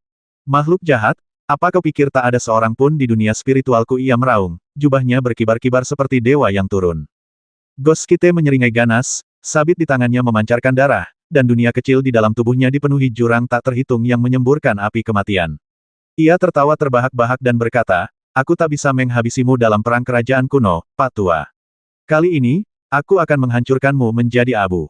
Api kematian dan gemuruh guntur berpadu, dan keduanya bertarung satu sama lain. Semua orang tercengang. Ternyata Gunung Changming benar-benar memiliki fondasi yang kuat. Orang tua seperti itu benar-benar memiliki kekuatan untuk melawan raja. Namun, sebelum lebih dari 10 jurus, lelaki tua dari Gunung Changming itu tiba-tiba muntah darah, salah satu lengannya menguap oleh api kematian, dan ia mundur dengan menyedihkan. Sabit hantu itu sama sekali tidak menunjukkan kekuatan aslinya. Mati, sabit hantu itu meraung, dan jurang di dunia di dalam tubuhnya tiba-tiba bersinar terang dan menyemburkan api. Tubuh lelaki tua dari Gunung Changming itu sepenuhnya diselimuti aura kematian, tanpa tempat untuk melarikan diri. Ia bersiul pelan, dan tubuhnya meledak, berubah menjadi cahaya pelangi yang menempel pada pedang terbang dan hendak melesat melintasi langit. Pedang terbang pelangi lolos. Semua orang terkejut. Tak seorang pun menyangka lelaki tua dari Gunung Changming itu akan menguasai kekuatan magis ini. Jangan pernah berpikir untuk pergi. Suara sabit hantu itu seperti suara roh jahat. Sabit itu menyambar, dan gumpalan energi ibel muncul di ujung sabit yang tajam, lalu menghantam pedang terbang pelangi itu. Tiba-tiba, terdengar suara berdentang, dan sesosok tubuh berlumuran darah terguncang keluar. Itu adalah jiwa lelaki tua itu. Sabit itu menyambar, dan jiwa lelaki tua itu melolong memilukan, dan seketika tercekik hingga hancur berkeping-keping. Langsung menghabisi jiwa. Semua orang merasakan hawa dingin di hati mereka. Raja Sabit Hantu memiliki aura yang tak terkalahkan dan bahkan bisa menghabisi jiwa orang lain secara langsung. Ini terlalu mengerikan. Setelah dikalahkan, tubuh dan jiwanya akan hancur. Bum bum bum. Satu demi satu, sosok-sosok yang memancarkan aura kuat turun. Tetua Agung, Yue Ling, sepupunya, dan para ahli tingkat dewa bela diri lainnya turun satu persatu, mengepung Guijian di tengah, sementara di pinggiran terdapat sekelompok master generasi muda, yang semuanya sangat marah. Goskite, kau bertindak terlalu jauh. Mata Tetua Agung menyala-nyala. Apa kau tidak takut terbakar? Goskite memegang sabitnya secara horizontal, memancarkan aura mematikan di sekujur tubuhnya, seolah-olah jurang yang tak terhitung jumlahnya meletus. Ia tertawa dan berkata, benar, kau sudah keterlaluan. Ci Hancuan bersedia melepaskan kalian, guk liar, tapi aku tidak akan membiarkan kalian pergi. Hari ini, aku ingin melihat sejauh mana aku bisa menghabisimu dengan kekuatanku sendiri. Apa aku benar-benar tidak sebaik Natavia dan tidak bisa disebut penguasa jurang dunia spiritual? Hati-hati, Sang Tetua Agung menyampaikan pesan Ghost Kite datang sendirian untuk menantang, mungkin ada rencana lain di balik ini. Perintahkan semua orang untuk waspada dan berjaga-jaga terhadap serangan diam-diam dari suku kegelapan. Menghabisi, sabit hantu meraung, dan sabit itu melesat ke arah Sisian dengan kekuatan yang mampu menyapu bersih segalanya. Sisian juga meraung pelan, dan energinya meningkat drastis. Kekuatan spiritual langit berbintang meledak sepenuhnya, dan ia menangkupkan kedua telapak tangannya, seolah mengumpulkan semua kekuatan antara langit dan bumi, memadatkannya menjadi sepasang telapak tangan besi yang menamparkan sabit secara horizontal. Untuk sesaat, cahaya itu menyala-nyala dan mengguncang bumi. Tubuh Guijian sedikit gemetar, dan Sisian terkejut dan terlempar mundur ratusan meter, seluruh tubuhnya bermandikan api, dan kekuatan keduanya langsung terlihat. Hahaha, tawa liar bergema di antara langit dan bumi, dan sabit hantu meletus dengan kekuatan hantu dan dewa. Sabit merah darah yang tak terhitung jumlahnya mengembun di udara, menebas Bu Suanyin, Yueling, Tetua Agung, Su Yinchen, dan para dewa bela diri lainnya satu persatu. Untuk sesaat, kekuatan spiritual yang tak terhitung jumlahnya bertabrakan dengan aura jurang, dan langit serta bumi pun tertutupi. Sabit hantu meraung dengan momentum, dan memiliki kekuatan untuk melawan para pahlawan. Hong, api hantu membubung tinggi ke langit, dan jurang di tubuh sabit hantu meletus satu persatu. Kekuatan yang ditunjukkan benar-benar melampaui performa dalam pertempuran di negara kuno. Bahkan cermin matahari api sepupuku pun hampir tidak mampu sepenuhnya melenyapkan serangan sabit itu dan disetrum berulang kali, sementara jari matahari api tidak mampu menembus aura hantu sabit hantu. Su Yan, Tan Tai Yao, Tang Kueran, Luo Yan, Luo Wan, dan saya hanya menonton dari luar. Kekuatan kami tidak mampu menahan gejolak dan dampak pertempuran seperti itu, dan jika kami campur tangan, itu hanya akan menimbulkan masalah. Dor, debu dan asap beterbangan, dan kekuatan darah melonjak. Sabit merah darah itu bagaikan pisau daging dari api penyucian, dengan paksa mengguncang pertahanan Tetua Agung, Su Yinchen, dan Sisian. Sabit hantu itu memancarkan aura pembunuh dan meraung ke arah sepupunya. Sabit itu jatuh dari langit, merobek angkasa. Ia berteriak dengan suara rendah Bu Suanyin, tunjukkan kekuatanmu yang sebenarnya, kalau tidak kau akan mati. Aura kematian menghalangi Bu Suanyin bergerak. Pada saat itu, ia seolah telah menembus semacam batasan, dan belenggu ruang di sekitarnya pun hancur. Gumpalan cahaya merah darah muncul di sekitar tangan kanannya, sangat menyala. Gumpalan energi naga yang agung menyembur dari tubuhnya yang anggun, memperlihatkan naga-naga surgawi yang muncul di sekelilingnya. Kilatan petir muncul di mata indahnya, dan ia melancarkan tinju dengan aura seorang raja. Ledakan. Di tengah dentuman keras itu, Ghost Kite terguncang berulang kali, hampir kehilangan cengkeramannya pada sabit. Ia melayang di udara, menatap lawannya dengan sepasang mata merah darah, mengerutkan kening, dan berkata, aura Raja Manusia. Tubuh Bu Suanyin bagaikan busur, siap melesat, dengan energi naga yang berputar-putar di sekelilingnya, membuat orang-orang merasa takjub hingga harus memujanya. Kekuatan darah menyembur keluar dari tubuhnya, memancarkan semburan kekuatan ilahi. Aku bahkan bisa melihat sosok agung akan segera terwujud sepenuhnya, yaitu Raja Manusia yang legendaris, eksistensi tertinggi di tingkat Raja kuno. Sang Tetua Agung cukup terkejut dan tetap terdiam. Su Yinchen mengerutkan kening. Suan Yin sudah setengah jalan menuju Raja Manusia dan garis keturunannya akan segera bangkit. Dia jauh dari sebanding dengan Raja Manusia semu yang garis keturunannya setengah terbangun, seperti Taois Long Wu dan kolektor herbal tua. Meniup, Bu Suan Yin tiba-tiba berubah menjadi cahaya putih dan melesat keluar, meninggalkan jejak bayangan di belakangnya. Kecepatannya begitu cepat hingga tak tertandingi mengerikan. Detik berikutnya, lututnya yang kuat menghantam dagu Guijian dengan keras. Dengan bunyi bang, darah berceceran di mana-mana. Dagu Guijian hampir hancur. Ia mundur dengan menyedihkan, kekuatan jurang memancar dari sabit di tangannya, dan berteriak dengan keras, beraninya kau menindasku seperti ini. Mengapa tidak? Saat angin berlalu, Bu Suanyin berubah menjadi bayangan sisa. Ketika ia muncul kembali, ia telah menghantam sabit Ghost Kite dengan pukulan yang kuat. Ada perasaan menghancurkan semua yang ada di jalurnya. Dengan bang yang keras, tubuh Ghost Kite berubah menjadi cahaya berdarah dan terbang keluar, menghantam gunung raksasa di belakangnya dengan keras. Untuk sesaat, separuh gunung raksasa itu runtuh, dan darah Ghost Kite berceceran di langit, yang sangat suram. Ledakan. Terdengar suara gemuruh terus-menerus, dan sebuah pukulan menghancurkan separuh jajaran gunung. Inilah Raja Manusia setengah langkah yang sesungguhnya. Sekilas garis keturunan Raja Manusia saja sudah cukup untuk membuatnya begitu kuat. Jika dia benar-benar memasuki ranah Raja Manusia, apa yang akan terjadi? Di langit malam, gunung-gunung raksasa terus runtuh, dan puncak-puncak berbahaya seberat jutaan pon jatuh, menyebabkan bumi bergemuruh, seolah-olah sebuah bencana. Dalam keruntuhan itu, seberkas darah terbang dan menghilang di ujung langit. Sabit hantu itu benar-benar lolos. Biarkan saja dia lolos seperti itu, kata seorang tetua dari Gunung Longwu. Sang tetua agung mengerutkan kening dan tidak mengatakan apapun. Su Shikeng bertanya, Suanyin, kamu tidak memiliki kemampuan untuk menghabisi raja ini tadi. Angin malam bertiup, dan rambut Bu Suanyin berkibar. Wajahnya yang seputih salju tampak sedikit lelah. Ia berkata, Ghost Kite datang ke sini hanya untuk menguji kekuatan sejatiku. Hanya 100 mil jauhnya, aku bisa merasakan aura raja-raja seperti Qi Hanchuan, Donglin, dan Yun Hai. Bukan itu saja, ada juga aura kematian yang lebih mengerikan. Jika aku mengejar mereka, aku pasti akan dibunuh oleh mereka. Sang tetua agung tersentak jebakan lagi. Mata Bu Suanyin berbinar saat ia berbisik, raja-raja suku kegelapan sangat berbahaya. Bagaimana mungkin mereka memberiku kesempatan untuk menghabisi satu pun dengan kekuatanku saat ini? Aku hanya bisa mengalahkan Ghost Kite, tapi aku tidak bisa menghabisinya secara instan. Aku tidak bisa tinggal di Federasi Roh Naga lebih lama lagi. Setelah kembali ke Akademi Myriad Spirit, aku akan segera menuju ke negeri salju wilayah utara. Sang tetua agung mengangguk dan berkata, tidak ada kata-kata lagi. Kita akan berangkat besok pagi. Seluruh area di tembok kehidupan harus menyempurnakan formasi agar seluruh dunia spiritual tidak bisa ditembus. Guijian lolos, tetapi semua orang terkejut. Di dalam tenda, cahaya lilin berkelap-kelip. Sepupuku masih berbaring di ayunan tempat tidur gantung, dengan malas melihat buku seni bela diri kuno.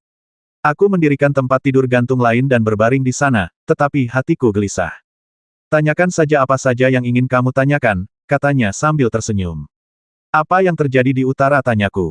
Di sebelah utara Longling, dari barat ke timur, terdapat wilayah klan kegelapan, klan awan, dan pegunungan 100.000 pahlawan. Di sebelah timur pegunungan 100.000 pahlawan terdapat wilayah bersalju dengan hujan salju lebat sepanjang tahun, yang dikenal sebagai negeri salju utara. Wilayah ini dekat dengan negeri awan, wilayah klan kegelapan, dan dunia belantara besar, jadi kami telah membangun pasukan yang kuat di sana untuk menekan binatang buas dan melawan pasukan negeri awan, menciptakan efek koordinasi utara-selatan. Justru karena inilah negeri awan waspada terhadap kami. Bagaimana jika bangsa Yun melancarkan serangan besar-besaran? Jangan khawatir, ia berguling, perbukitan yang bergelombang tampak menawan, lalu tersenyum lembut, pasukan yang kubentuk tidak memiliki markas khusus. Kami bertahan hidup seperti penjaga hutan. Senior Sisian telah mengirimkan pasokan yang stabil dari Federasi Roh Naga. Tidak mudah bagi bangsa Yun untuk menghabisi kami. Sebaliknya, mudah bagi kami untuk tersesat di tanah bersalju dan akhirnya mati kelaparan dan kedinginan.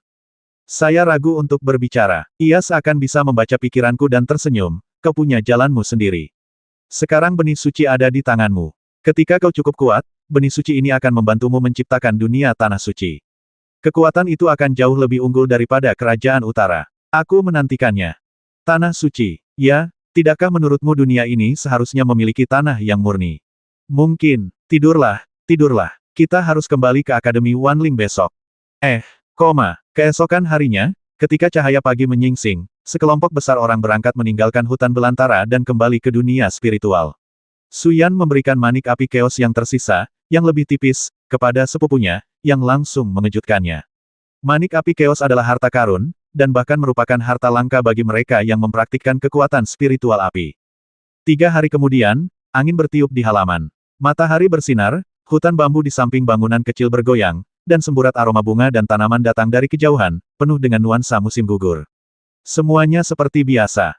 Aku berdiri di tepi balkon, tak bergerak seperti patung berdiri, memancarkan aura kuat seni perang dan penaklukan, dan ada energi putih samar yang memancar keluar, yang membuat seni perang dan penaklukan semakin mendominasi. Berdasarkan tingkat kekuatannya, pemahaman sejati seni perang dan penaklukan sekarang setidaknya berada di level ke-16. Dengan seni pertempuran tingkat ke-11, aku hampir bisa mengalahkan semua pemula seangkatan. Sekarang seni pertempuran telah mencapai tingkat ke-16, bisa dibayangkan betapa mengerikannya. Bahkan Luoyan, Sang Rong, dan yang lainnya yang dulu menganggapku sebagai pesaing kini menjadi jauh lebih sopan dan tidak lagi bertindak lancang. Tak jauh dari sana, pintu belakang kamar Suyan terbuka, dan gumpalan kekuatan spiritual api terlihat dari dalam. Ia sedang berlatih misteri api kekacauan. Namun, latihan Tante Yao jauh lebih elegan. Ia berbaring di kursi malas, memegang buku tebal tentang formasi di tangannya. Ia tampak sangat malas dan ceria. Ia akan mengacungkan jari-jarinya ke udara dan kekuatan spiritualnya akan segera terkumpul, menampilkan formasi demi formasi yang luar biasa. Ia menikmatinya dan tak bisa melepaskan diri. Kebijaksanaannya mampu mencapai apa yang tak bisa dicapai rekan-rekannya. Menurut sepupunya, pencapaian Tante Yao dalam formasi telah jauh melampaui rekan-rekannya, dan ia bahkan bisa menyamai beberapa senior di domain pedang tanpa debu. Liu Tong'er mengenakan seragam sekolah putri yang cerah. Lekuk tubuhnya agak berlebihan dan sangat berisi. Ia berlutut dengan tenang di papan kayu balkon tak jauh dari sana. Di sampingnya berdiri zirah spiritual perisai naga hitam, dengan cahaya redup. Ia tampak memahami suatu metode yang sangat jujur. Itu pasti petunjuk latihan yang ditunjukkan sepupunya atau sisian kepadanya.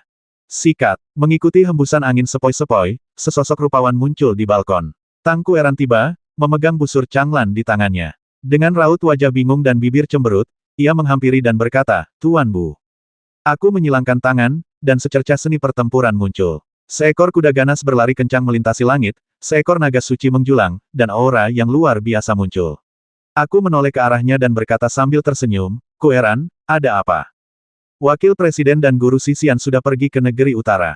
Sebelum pergi, mereka bilang kalau ada kebingungan dalam latihanku, aku bisa langsung bertanya padamu. Sekarang aku punya masalah. Ia menggigit bibir, tampak sedikit malu. Memang, kekuatannya sebanding denganku di awal, tapi sekarang ada celah. Oh, apanya yang membingungkan? Aku menurunkan lenganku dan berbalik untuk bertanya. Seni pengendali angin 5 istana adalah seni bela diri ringan, yang tentu saja sangat kuat, dan aku telah menguasai seni napas naga hingga tingkat ke-13, yang telah meningkatkan daya ledak Changlan secara signifikan. Tapi kau juga lihat dalam pertempuran di negeri kuno bahwa panahanku tidak terlalu kuat. Bahkan para jenderal mayat pun tak mampu ditangkis dengan satu anak panah. Daya mematikannya terlalu lemah. Kenapa begitu ia berdiri di sampingku, tinggi dan ramping? Kekuatan penghancur. Aku memikirkannya, dan 7 bab langit dan bumi membenarkan semuanya dalam pikiranku. Aku tersenyum dan berkata, setiap tembakan dengan busur Changlan mengejar kecepatan dan ketajaman tertinggi, kan? Ya, Tang Kueran menggembungkan puncak kepalanya dan berkata dengan percaya diri, hanya sedikit penguasa di kerajaan yang mampu menghindari panahku. Itu benar, aku berkata terus terang, ia punya kecepatan dan daya tembus, tapi kekuatan keseluruhannya kurang memuaskan. Kueran, tahukah kau kenapa teknik pertempuranku begitu dahsyat dan mendominasi? Aku yakin bisa menghancurkan makhluk mati setingkat penyihir darah dengan satu pukulan, tapi kau tidak bisa melakukannya. Kau tahu kenapa? Tang Kueran mengedipkan matanya yang besar. Katakan padaku, mengapa? Aku berbalik dan menggunakan seni pertempuran menuju lahan terbuka di hutan di depan Feng Qiyuan. Seketika, jejak makna sejati seni pertempuran muncul dari tubuhku. Dengan suara dentuman keras, seekor kuda langit merah menyala jatuh dari langit, menekan rumput di bawahnya hingga kepalanya tertunduk dan bahkan retak. Aku kemudian mundur dan menggunakan kekuatan naga yang ganas. Tiba-tiba, naga itu meraung tanpa sadar, dan puluhan naga jatuh dari langit, menutupi area seluas hampir 100 meter. Bahkan pekerja sekolah yang sedang memangkas rumput di sana pun pucat pasi, tetapi kekuatan itu dikendalikan dengan tepat olehku dan tidak menimbulkan kerusakan apapun. Lihat apa rahasia strategi bertarungku, tanyaku. Mata Tang Kueran berkedip-kedip, seluruh tubuhnya sedikit gemetar. Ia bersenandung dan berkata, momentum menciptakan konsepsi artistik dengan momentum, yang memberikan kesan agung. Saya tidak punya komentar. Dia menjadi sedikit cemas, lalu meraih pergelangan tanganku dan bertanya, apakah aku benar? Itu hanya benar secara dangkal. Aku merenung sejenak dan berkata, aura seni pertempuran itu luar biasa, bagaikan kuda liar yang berlari kencang di angkasa, seekor naga yang menelan langit, dan pemandangan yang luas dan megah. Apapun yang dikatakan, tidak ada satu kata pun yang menyimpang dari makna sebenarnya. Kata yang mana? Besar. Besar. Tang Kueran tertegun. Apa maksudnya? Itulah maksudnya. Besar. Lihat busur Changlanmu. Setiap anak panah yang kau tembakkan memang kuat, tapi itu hanya menunjukkan kekuatan anak panah biasa. Sekalipun menembus musuh, seperti ahli setingkat penyihir darah, vitalitas mereka sangat kuat. Menembus lubang saja tidak akan menghabisi mereka. Kau harus menghancurkan jaringan mereka sepenuhnya. Jadi, sambil tetap menjaga akurasi, kau harus membuat seranganmu lebih kuat. Hancurkan mereka berkeping-keping dengan satu anak panah, dan tak seorang pun akan selamat. Tante Yao, yang berdiri di kejauhan, tak kuasa menahan tawa, wajahnya penuh pesona. Ia berdiri dan berjalan mendekat, memegang buku kuno itu. Tuan Bu, apa kau sedang menyesatkan Kueran? Apa masalahnya? Dari ruangan sebelah, Su Yan keluar. Ia memancarkan aura yang menyendiri, cahaya terang terpancar dari tubuhnya, dan mata indahnya yang luar biasa cerah. Ia tersenyum dan berkata, sebenarnya, apa yang dikatakan seorang pencinta kuliner agak kasar, tapi intinya tidak. Daya rusak dari situasi besar jauh lebih besar daripada tipuan kecil. Jika Kueran bisa menembakkan panah dengan cahaya menyala sepanjang 100 kaki, dominasinya di medan perang akan jauh lebih besar. Tang Kueran terkejut. Xiaoyan, apakah kamu juga berpikir begitu? Bagaimana kita bisa mencapai ini? Dia sedikit tidak berdaya. Saya berkata, jika kamu bersedia, aku akan mengajarkanmu sebuah metode mental yang dapat membantumu berkembang dengan cepat, yang disebut teknik penghancur hati. Tang Kueran membuka mulutnya lebar-lebar. Teknik penghancur hati itu keahlian unik wakil presiden, kan bagaimana kau mempelajarinya? Saya tersenyum dan berkata, sebelum Suster Suanyin pergi, saya mewariskan arti sebenarnya dari seni pertarungan perang kepadanya, dan dia juga mewariskan seni pertarungan hati aslinya kepada saya. Seni pertarungan hati berasal dari seni pertarungan perang. Sekarang setelah saya memahami arti sebenarnya dari seni pertarungan perang, saya telah lama memahami seni pertarungan hati. Seni pertarungan hati ini sangat mendalam, tetapi tidak terlalu mendominasi, dan cocok untuk latihan fisik wanita. Sepupu saya juga setuju bahwa saya dapat mewariskan seni pertarungan hati kepada orang lain. Namun, karena Anda berasal dari Feng Qiyuan, Anda secara alami memenuhi syarat untuk mempelajarinya. Izinkan saya bertanya, apakah Anda ingin mempelajarinya atau tidak? Belajar? Tentu saja aku harus belajar. Kalau begitu, ke kamarku saja. Xinfa Jue ingin menenangkan diri. Di luar terlalu berisik. Wow, Tante Yao terkekeh, Guru Bu, Anda tidak berencana membawa Keran pergi saat Anda mengajari saya Dharma, kan Xiaoyan, apa Anda tidak gugup? Suyan tertawa terbahak-bahak, temperamennya tidak terpengaruh sedikit, tapi tidak masalah, aku percaya padanya. Aku menyentuh hidungku dan berkata, lihat apa yang kau katakan. Aku tidak akan menutup tirai. Baiklah, ayo bantu Kueran tumbuh besar dengan cepat. Saya selalu merasa kalimat ini agak ambigu. Bahkan Tang Kueran yang biasanya tenang dan dingin pun sedikit tersipu dan berkata sambil tersenyum, Ayao, gadis kecil, apa yang kau pikirkan? Di sore hari, suasana musim gugur membuat orang-orang malas. Berjalan di jalan setapak kampus, kakiku menginjak dedaunan merah, dan hidungku dipenuhi aroma daun-daun gugur. Rasanya sungguh nyaman. Sepanjang jalan, para mahasiswa melirikku, dan banyak dari mereka berbisik-bisik. Apakah itu, Bu Yixuan dari Feng Qiyuan? Ya, banyak dari kalian mahasiswa baru yang belum melihatnya. Itu dia. Seminggu yang lalu, pertempuran di alam kuno mengguncang dunia. Tanah Suci memanggil formasi penakluk Ibel 9 revolusi yang legendaris. Konon, Bu Yixuan adalah penguasa salah satu formasi tersebut. Sungguh mengesankan. Di awal usia 20-an, ia mampu bertarung bersama para prajurit tingkat dewa bela diri. Kekuatan Bu Yixuan sungguh luar biasa. Dia mungkin kandidat terfavorit untuk Presiden Wanling College berikutnya. Sejujurnya, saya tidak dapat menahan perasaan sedikit bangga ketika mendengar diskusi ini, tetapi saya segera memperingatkan diri untuk tidak menjadi sombong atau tidak sabar, karena ada banyak orang yang dapat menekan saya. Paviliun 7 Dewa ramai dikunjungi orang, sama makmurnya seperti sebelumnya, bahkan mungkin lebih baik dari sebelumnya. Pohon maple di depan halaman mulai menggugurkan daun-daunnya. Saya menatap lurus ke depan dan melihat sesosok tubuh yang tenang di antara dedaunan yang berguguran. Ia mengenakan seragam, dengan lekuk tubuh yang indah dan sosok yang luar biasa rupawan. Sosok itu tak lain adalah Yang Qian, kepala Paviliun 7 Dewa. Begitu melihatku, mata Yang Qian berbinar dan ia keluar untuk menyambutku, membuat beberapa pelayan Paviliun 7 Dewa ketakutan. Ia maju dan merangkul lenganku dengan penuh kasih sayang. Aku bahkan secara intuitif merasa lenganku menekan kedua puncaknya, atau mungkin, lenganku sedang ditekan ke kedua puncaknya. Bu Yixuan, kamu sudah lama tidak ke sini. Dia mempersilakan saya masuk, senyumnya cerah dan riang. Apa yang bisa saya bantu kali ini? Mau beli batu roh, ramuan obat, atau mungkin buku panduan bela diri? Juga tidak. Saya tersenyum dan berkata, Yang Qian, apakah Anda menjual tulang jimat di Paviliun 7 Dewa? Tulang jimat. Dia tersenyum tipis. Ya, kami punya stok baru, tapi harganya lumayan mahal. Boleh aku tunjukkan? Bagus. Memasuki ruang dalam, di bawah cahaya, kita bisa melihat tulang-tulang rune yang tersimpan dalam wadah kaca, memancarkan berbagai warna kilau, ada yang kuat, ada yang redup. Dilihat dari auranya, beberapa di antaranya mendekati level sihir rune tingkat tinggi. Bahkan jika ditempatkan di kerajaan Yun, mereka adalah harta karun yang berharga. Aku benar-benar tidak tahu bagaimana Paviliun 7 Dewa mendapatkannya. Ini aku mengerutkan kening. Kalian cepat sekali. Kalian benar-benar punya tulang jimat. Yang Qian tersenyum tipis. Mau bagaimana lagi? Setelah Perang Batas Kuno, misteri negara awan terungkap sepenuhnya. Transaksi tulang rune yang awalnya dilakukan secara pribadi oleh Paviliun 7 Dewa kami akhirnya bisa dipublikasikan. Sebenarnya, tulang rune ini sudah lama ada di sana, tetapi kami baru berani menjualnya secara terbuka sekarang karena wilayah angin ganas telah mengeluarkan dekrit kekaisaran untuk mendorong praktik sihir rune. Aku sedikit terkejut dan menatapnya tajam. Kalian di Paviliun 7 Dewa benar-benar maha kuasa.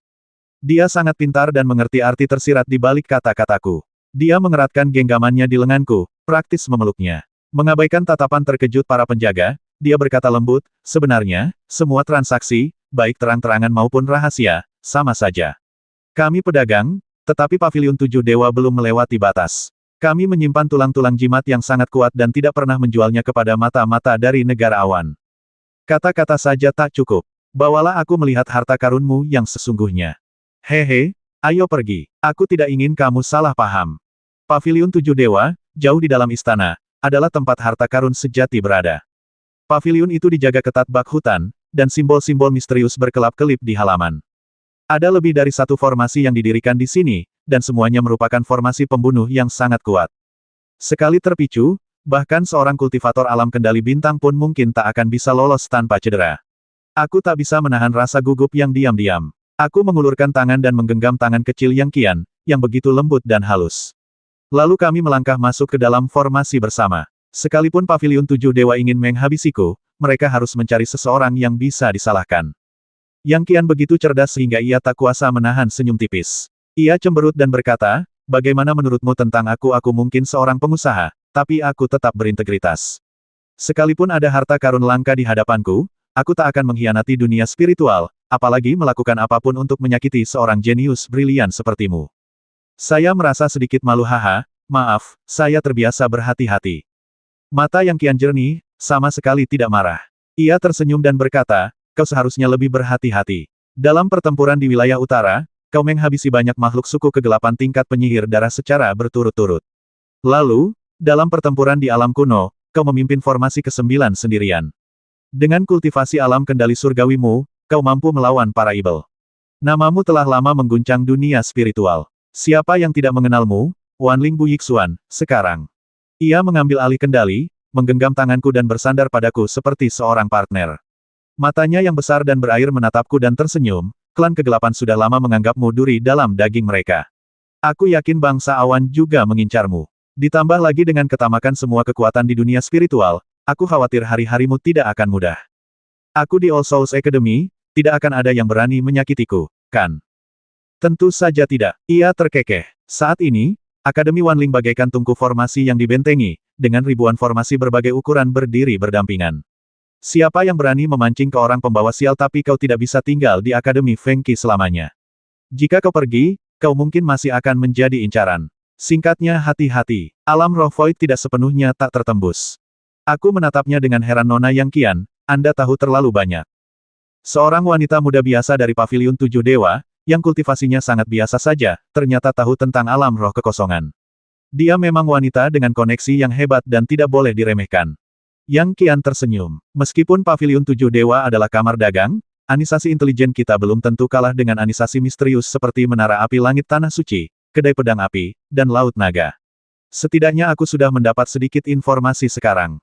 Berita apa? Aku mengerutkan kening. Aku mendapat banyak informasi dari Yang Qian. Dia memang sangat kuat. Dia tahu bahwa Menara Tianhuo bukanlah apa-apa. Dia bahkan tahu banyak tentang anisasi misterius di dunia spiritual seperti Kedai Pedang Api dan Longhai. Burning Blade Tavern adalah anisasi pembunuh misterius. Anisasi ini sangat besar dan mencakup seluruh dunia spiritual, tetapi juga sangat misterius dan kekuatannya tak terduga. Longhai adalah pasukan besar yang terletak di Laut Cina Timur. Meskipun jumlah anggotanya sedikit, masing-masing dari mereka adalah jenius yang mengumpulkan harta karun langka dari seluruh dunia. Mereka bahkan lebih misterius daripada Kedai Pedang Api. Banyak orang yang belum pernah melihat penampakan orang-orang dari Longhai. Yang Qian tersenyum tipis, sosoknya yang mempesona membelai lenganku. Ia berkata, setengah hari yang lalu, seseorang memasang harga tinggi untuk kepalamu di cabang Kedai Pedang Api di daerah terpencil. Ah, benarkah? Saya tersenyum dan bertanya, berapa? Sulit untuk memperkirakannya. Harga yang dibayar si pencari hadiah bukanlah uang, melainkan 2 gulungan spiritual seni bela diri tingkat tinggi, 4 tulang jimat tingkat tinggi, dan 500 kg kristal tingkat tinggi. Itu tak ternilai harganya. Benar, itu membuatku iri. Ia tersenyum, Wajahnya yang cantik dipenuhi rasa iri. Sayang sekali, aku tidak bisa menyakiti orang yang kusuka, apalagi kita kan teman. Aku cuma mau bilang, hati-hati. Kalau kamu butuh perlindungan kami punya banyak jimat pelarian ampuh di Paviliun Tujuh Dewa. Kamu bisa lihat. Kita lihat nanti. Mari kita lihat tulang jimatnya dulu. Bagus. Di bawah perlindungan sekelompok penjaga, aku memasuki ruang harta karun. Cahaya di dalamnya redup. Di rak-rak yang indah, tersimpan tulang-tulang jimat, memancarkan cahaya yang menyilaukan. Jantungku berdebar kencang saat pertama kali melihatnya. Paviliun Tujuh Dewa benar-benar memiliki harta karun yang sesungguhnya. Hanya ada 7 atau 8 tulang jimat di sini, tetapi masing-masing merupakan harta karun langka. Aura yang dipancarkan beberapa di antaranya bahkan sebanding dengan peta sungai dan Luosu. Yang Qian sangat senang dengan ekspresiku dan berkata sambil tersenyum, ada 6 tulang jimat yang diwariskan turun-temurun dari zaman kuno. Kami di Paviliun Tujuh Dewa membayar harga yang sangat tinggi untuk membelinya. Sekarang, tulang-tulang itu adalah harta langka yang tidak diwariskan kepada orang luar. Hanya tamu sejati yang berhak melihatnya. Bisakah aku melihat lebih dekat, tanyaku. Baiklah, silakan lakukan sesukamu. Dia tampak tidak khawatir aku akan mencoba memahami keahlian unik yang terekam di tulang jimat ini. Saat ia mendekat, gumpalan energi melesat ke arahnya, dan bahkan salah satu tulang jimat itu berdengung. Di langit, bayangan seekor binatang buas mengembun, tubuhnya bermandikan api. Itu sebenarnya adalah kehidupan purba yang nyata kirin api. Ini tidak sebanding dengan kirin api di inti pegunungan Lingyun. Batasan-batasan ditempatkan di sekitar tulang jimat ini. Kirin api meraung marah dan perlahan-lahan terdiam. Entah sudah berapa tahun berlalu sebelum ia masih bisa menunjukkan kekuatan sucinya di bawah batasan tersebut. Tulang jimat ini sungguh luar biasa. Yang Qian sedikit terkejut, tulang jimat menjelma menjadi roh perang cek-cek, kau punya kekuatan yang bisa mengancam mereka. Mungkin itu peta sungai dan Luosu. Aku tersenyum tanpa berkata apa-apa, lalu terus berjalan mendekat, mengamati setiap tulang rune dengan saksama. Tulang rune ini berasal dari binatang-binatang purba yang aneh seperti kilin api, Mosasaurus, burung berkepala dua, Chao Feng, Feilian, dan ular kait. Binatang-binatang buas ini dulunya adalah penguasa di zaman dahulu, tetapi sekarang mereka berdiam di dalam gudang harta kecil Paviliun Tujuh Dewa ini. Berbagai rune berkelap-kelip, dan di bawah pengamatanku, mereka seolah merasakan sesuatu dan mulai gelisah, mencoba melepaskan diri dari semua batasan ini. Setiap potongan tulang jimat bergetar, dan untaian rune yang rumit beterbangan di sekitarnya, menampakkan binatang buas yang aneh, yang sangat menakutkan. Seorang kapten penjaga terbatuk pelan dan berkata kepada Yang Qian, Nona, Tuan Muda Bu Yixuan telah memperoleh beberapa wawasan tentang teknik jimat. Rune-rune ini terlalu rumit dan mendalam. Saya khawatir tidak pantas untuk mengamatinya di tempat suci seperti ini. Jika tidak, jika semangat juang di dalam tulang jimat terpicu, saya khawatir dia akan menghabisi segalanya dan bahkan rumah harta karun ini akan berada dalam bahaya. Dia tidak ingin aku terus mengamati di sini. Kalau tidak, begitu aku memahami runenya, Paviliun Tujuh Dewa akan seperti gaun pengantin untuk orang lain.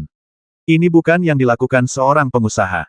Yang Qian mengerjap, tidak pelit, lalu bertanya sambil tersenyum, bagaimana, apakah kamu melihat petunjuk? Aku menggelengkan kepala. Semua tulang jimat ini milik binatang buas purba. Jimat yang terekam di setiap bagiannya sangat dalam dan rumit. Melihatnya saja membuatku pusing. Belum lagi memahaminya, aku bahkan tak mampu menyentuh permukaannya. Satu-satunya cara untuk benar-benar menguasainya adalah dengan membelinya dan menghabiskan banyak waktu mengamatinya dengan saksama. Lagi pula, aku hanya punya 2 tulang jimat sekarang. Kalaupun aku membelinya, aku tak bisa berlatih menggunakannya. Aku tak punya tulang jimat untuk memelihara roh perang jimat yang baru.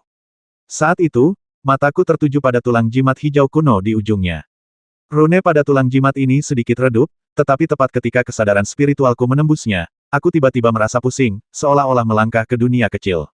Gulungan-gulungan kuno membumbung tinggi ke angkasa, cahaya keemasan berkelebat, dan pemandangan yang tak terhitung jumlahnya berlalu di depan mataku, termasuk awal mula kekacauan, gunung-gunung yang menjulang tinggi di langit, banjir, dan orang-orang kuat yang memegang tombak melawan kehendak langit. Sinar guntur berlalu, membuat jantung orang-orang berdebar kencang. Asal-usul tulang jimat ini luar biasa. Terlebih lagi, tulang kedua di tubuhku benar-benar beresonansi dengannya. Peta sungai dan Luosu tampaknya telah sepenuhnya terbangun, bergema dan beresonansi dengan potongan tulang ini. Pemandangan ini sungguh menakjubkan. Aku hampir bisa memastikan bahwa potongan tulang ini berkaitan dengan peta sungai dan Luosu. Bahkan mungkin merupakan bagian utuh dari makna sebenarnya dari peta sungai dan Luosu, atau mungkin hanya sebuah fragmen. Singkatnya, jika aku dapat mengamati dan memahaminya, itu akan sangat bermanfaat bagiku. Jadi, saya menunjuk tulang jimat itu dan bertanya, berapa harganya ini?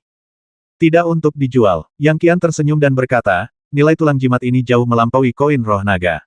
Itulah sebabnya Paviliun Tujuh Dewa menjual tulang jimat ini dengan imbalan harta karun langka. Tentu saja, harta karun langka yang kau bawa ini haruslah layak kami hargai. Jadi begitu, aku membolak-balik cincin tulang ruangku dan mengeluarkan setumpuk kristal dari dalamnya. Semuanya adalah permata yang ditemukan dari akar pohon anggur dewa. Untuk sesaat, rumah harta karun kecil itu dipenuhi cahaya, dan bahkan formasi terlarang di sekitarnya mulai beresonansi dengan kristal-kristal ini. Batu-batu ini dikumpulkan oleh pohon anggur dewa. Kristal-kristal ini sangat murni dan bisa disebut kristal-kristal teratas. Wow, mata Yang Qian bergerak dan seluruh tubuhnya mulai gemetar. Kedua penilai veteran itu memeriksanya dengan saksama dan berkata, Nona, ini semua kristal asli, sangat langka, dan masing-masing tak ternilai harganya.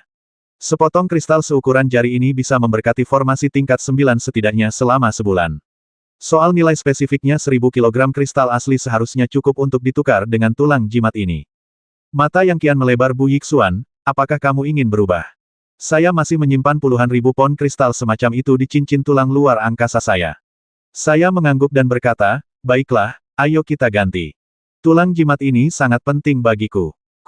Setelah menukar tulang jimat, saya melihat koleksi jimat. Paviliun Tujuh Dewa memang luar biasa, dengan berbagai macam jimat yang tersedia. Jadi saya menghabiskan ratusan pon kristal dan menukarnya dengan beberapa jimat angin roh, yang sempurna untuk melarikan diri. Setelah meninggalkan Paviliun Tujuh Dewa, dia kembali ke Feng Qiyuan dan mulai mengamati dan memahami tulang jimat ini. Setelah mengamati selama hampir 3 hari, suatu kekuatan di tulang jimat akhirnya mulai dilepaskan, berubah menjadi gumpalan energi spiritual yang mewujud dengan kekuatan luar biasa.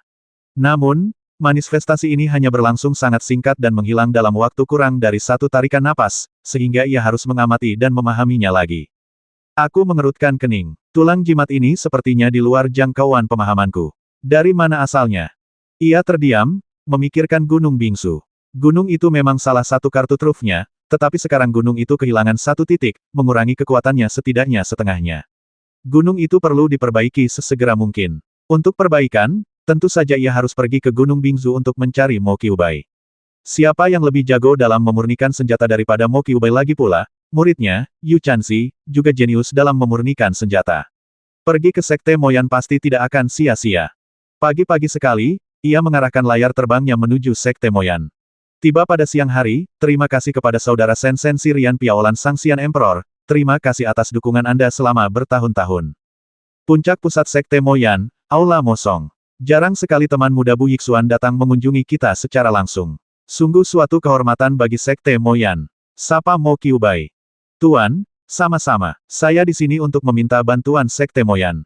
Oh, mata Mo Qiubai melebar, seolah khawatir aku akan marah. Ia berkata dengan tergesa-gesa, Xiaoxuan, aku sudah menyempurnakan pil darah kuno sejak aku kembali, tapi prosesnya tidak secepat itu. Kau tidak memilikinya sekarang jika kau menginginkannya.